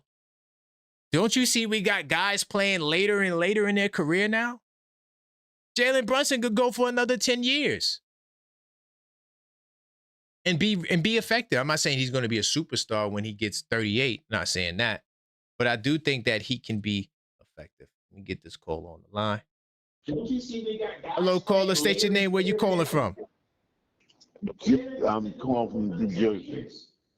New Jersey. All right, man. Just mute your background, brother. What's your name from Jersey? My name is Nasheed Ahmad. I'm a former high school hooper. St. Anthony's was one of the best high school teams in the country a couple of years. All right. Big time. And I'm a big time Knicks fan. Big time. I appreciate you. Just turn down your background, all right? Because you got your TV. Yeah. Big time, big time. So I look forward to this call. We got a high school basketball star, man. Big time. So where you want to go, brother? We're talking about Brunson or other topics, but where you want to go? Yeah, I'm listening to you now talking about the post-up offense. We need a call requested suggested that we need to post up more. Yeah. I believe that we got what we need right now with Towns and what's on our team right now. I agree that it don't have to be Towns posting up all the time, but we got matchups, Anobi, Anobi, and a couple of other players back players down. We just got to get a more diverse offense to be supreme. But I like what we got now, especially what we picked up. Watch what Sohan brings to the Knicks. It's going to be very interesting. What do you think he's going to bring? I think he's going to be a mini Rodman type of player. I like that. If he could do that, I like that. I think we're not going to get that all pro level yet, but it's a possibility. I think his versatility and his desire to play defense and rebound is outstanding. And that's what we need. I think we got something to look forward. That's exactly. And the growth with the how do you say his name? Diawara. Diawara. Yeah. That's going to be an interesting combination, brother. Mark my words. I can't wait to see it. Nice. You think we're gonna play 10 guys? Because OG's back. Really? Oh, he's back? OG is back. Oh my God. We should play 10 guys. Oh my God, you just made my day. Let's You go. just made my day, brother. You just made He's my back. day. Oh my God, yes. Yes. We're gonna have a great play. Thank you. You have a I'm great happy. day, brother. Peace. Big time. I appreciate you. No problem. All right. Great call, man. Oh man, 646-995-8389. He said, I made his day. OG is back. Yes, OG Anunoby is back. You know, so we could talk about the rotation. Because listen, tonight, I'm not doing multiple shows. I mean, multiple topics. I'm only dealing with Detroit. We got a big show tonight, the Knicks War Room. Let me show it to you. All right. Let me put it on the screen to show you this is tonight, y'all. One Knicks fan versus 20. And it's not fair. Do you hear me? 10 seconds. It is not fair. It's not. It's a shame that I'm going to have to do these Pistons fans this dirty. 20 Pistons fans is not enough. You know why? Because they don't got this. See this right here? See this right here? They don't got this. You got to have a book like this that's dedicated to the Knicks this season. Not last season, not the Knicks history. This season. If you don't got a book that looks like that, you can't get down with me. If you don't got a scouting report that looks like this, and the top page says Detroit Pistons scouting report, yeah, you can't get down with me. I'm just letting you know. So that's what's going on tonight. The first ever Knicks War Room. I'm excited about it. My man Big Dog Talk Sports, he's going to be hosting it. Y'all going to want to be there. And you guys can also call up. This will be a powerful show. Uh-oh, my man AP with the big time super chat. Make sure y'all in the building tonight, though. It's going down. AP says, all right, Pistons, remember the players are money driven. You don't think the Knicks can convince him? He can make big money in New York off the court. That's a fact, too. You don't think he would listen to Leon if pursued? That's a fact. JB, Hart, even OG. Yo, AP. Let me tell you this, AP. I think that Jalen Brunson, AP, would accept less money if it made sense. Meaning like, okay, we don't want to hurt the team. We didn't win the championship. We could go get another star. I could see him sacrificing 10, 15, not 100, but I could see him sacrificing 10, 15 per year, right? On a 4-year deal. I could see that, right? Even though that sounds like damn near 100. But I could see him giving up some, right? Maybe not going for the entire 83. And this is New York City. First off, AP, I don't think Knicks fans understand how big of a star Jalen Brunson is. He's number 3. He's top 5 in jersey sales. Do you know how major that is? I know we don't care about jersey sales like that because now, you know, with social media, stuff like that, do you have the most followers and all this? I mean, I don't think no player cares about having the most followers except maybe Lonzo Ball. But most of them players don't give a damn about that. They just trying to hoop. Okay? Now, where the people spend their money, AP, that's where it matters the most. So the off-the-court New York City ties to Wall Street and ties to big brands and big businesses. I'm willing to bet if we look at local market, I'm willing to bet that Jalen Brunson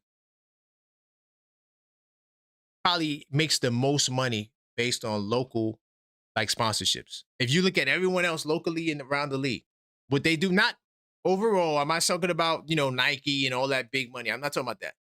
I'm talking about like when you look at the local level, like you see Brunson and Dunkin' Donut commercials, you see him doing all these things on more of a local scale. I guarantee you he probably does the most money. Guaranteed 100,000%. As far as what else he said, I think he would listen to Leon, of course. He's been listening to Leon damn near his whole life. Leon practically raised Jalen Brunson. He was there when his dad signed. He was his dad's agent. Rick Brunson was Leon's first client. This is a family affair. Even though Tibbs was a family affair too, because Tibbs and Leon go back a long time, I think that Rick and Leon are closer. So on the books, to make Mike Brown, feel as though he has more, not more, but I'm going to say to let Mike Brown run his show, he demoted Rick Brunson. Well, Rick Brunson is not demoted because he's on the bench and he's talking. But position-wise, he's not the lead assistant. So if Mike Brown gets thrown out of a game, Brunson technically wouldn't be the one to take over the game. I think it would be Gent. I think it might be Gent. But anyway, nonetheless, AP, you're on the money. You're on the money. I did get a call. Let me see if this brother or person, I can't say brother, because we noticed in the last 28 days, the female audience has risen. So salute to all the ladies that's listening to the show. Big time salute. So I can't assume that everyone is a woman, is a man. There may be some women that want to call up as well. And you're more than welcome to call up. All right. 646-995-8389. Let's see what this caller wants to talk about. Let's see if they answer. If I miss your call, I will call you back. If not, we'll move on. I do understand some of you guys are at work. You leave your position to make the call, but then you can't get right back on. That's why I do what AP did. He sent in a donation, and I will treat your super or your Cash App, I will treat it as if it is a call because I know you guys are at work. Okay? I know you guys are at work and you guys can't call up. Right? So I want to respond to what the brother was saying too. I talked about the post ups. What else he said? It was the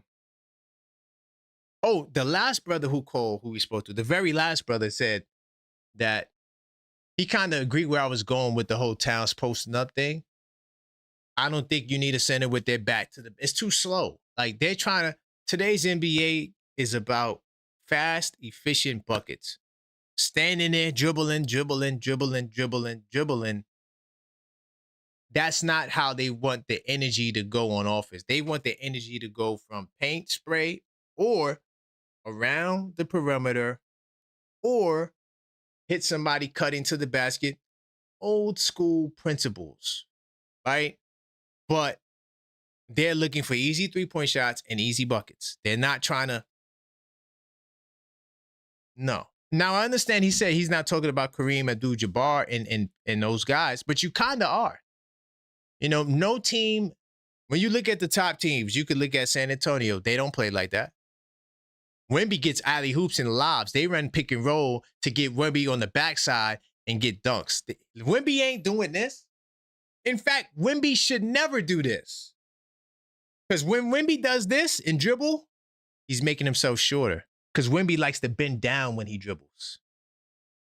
Wemby needs to do this. Catch the ball here, up. This is what Wemby needs to master. If Wemby masters this and turn and shoot, he'll be unstoppable. He'll be the best player ever.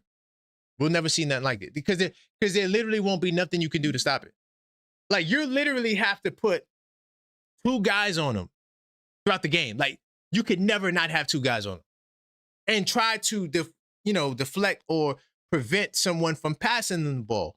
Because once he catches the ball and he does this, that's it. Keep the ball high. That's old school stuff. So yeah, the old school stuff, it matters. I'm not saying we disregard the old school stuff, but they're trying to get easy 2s and 3s. This is too difficult, bro. No one plays like that. OKC doesn't play like that. None of the top teams plays like that. The Knicks might play like that more than those teams. But big time salute to the call. Let me see if we do get a super chat. Uh-oh. my man D from Los Angeles. Back up the Brinks truck, part 2. Celtics, is that it? Back up the Brinks truck, part 2. Celtics, it? I didn't get that. Is it? Are you saying it like or IT? Oh, you talking about Isaiah Thomas? Got it. Oh Lord, I get it. I get the reference, y'all. Hold up. We in the woods right now. It's getting a little spooky. He's taking a shot. He said, back up the Brinks truck. He's talking about Brunson getting $83 million. This will be part 2 of IT. Isaiah Thomas. No, not Detroit Pistons Isaiah Thomas. Boston Celtic Isaiah Thomas. What do you guys think about that? Do you guys think that Isaiah Thomas is, well, that fate that happened with Isaiah will be Brunson's? I don't know, man. I doubt it. I don't think. Brunson has already had more success than Isaiah. Isaiah had 2 seasons. Brunson's doing his 4th or 5th. 4th, right? He's been with the Knicks 4 years because we went to the postseason 4 times. How long is he? Wait, hold on. 1, 2, 3, 4. It's 22. We didn't make the playoffs. 23, he first came. 24, 25. Yeah, so he's on his 4th year run. Isaiah didn't make it to 4 years, unfortunately. You feel me? So, yeah, I hear you, D, but yeah, it's different. It's different. Brunson already surpassed Isaiah Thomas. Isaiah Thomas fell off because of the injury, and then he never really got back to where he was at. Whatever that injury was, I don't remember what it was. But I wouldn't compare Isaiah Thomas to Brunson. I would put Brunson ahead of Isaiah Thomas. Even though Isaiah Thomas was nice, and you can argue that he was more disruptive, a defender, like guarding 94 feet. Kind of like Muggsy Bogues, but once you got him in the paint, yeah, he was getting cooked. He definitely was getting cooked. Once again, I just want to remind you guys, to all the new people, continue to smash that like button. Let's try to get the likes to 300. But look, let me tell you something. I want to show you something. Tonight is going down, y'all. All right? If you just joined the show, I'm letting you know. 8:30 in like what, 3 hours? It's going down. I think that's 4 hours. Yeah, because 4:30, 8:30. Come on, man. They're confusing me. 3 hours. Where they going? Anyway, it's going down tonight. We do got the debate, the first ever Knicks War Room, where I'm going to be taking on about 30 Pistons fans. And guess what? They all going to be cooked. All right? I'm definitely going to cook them all. So make sure you guys are in the building. I do appreciate you guys for rocking with me. I'll see you guys tonight. And until next time, as always, let's go Knicks.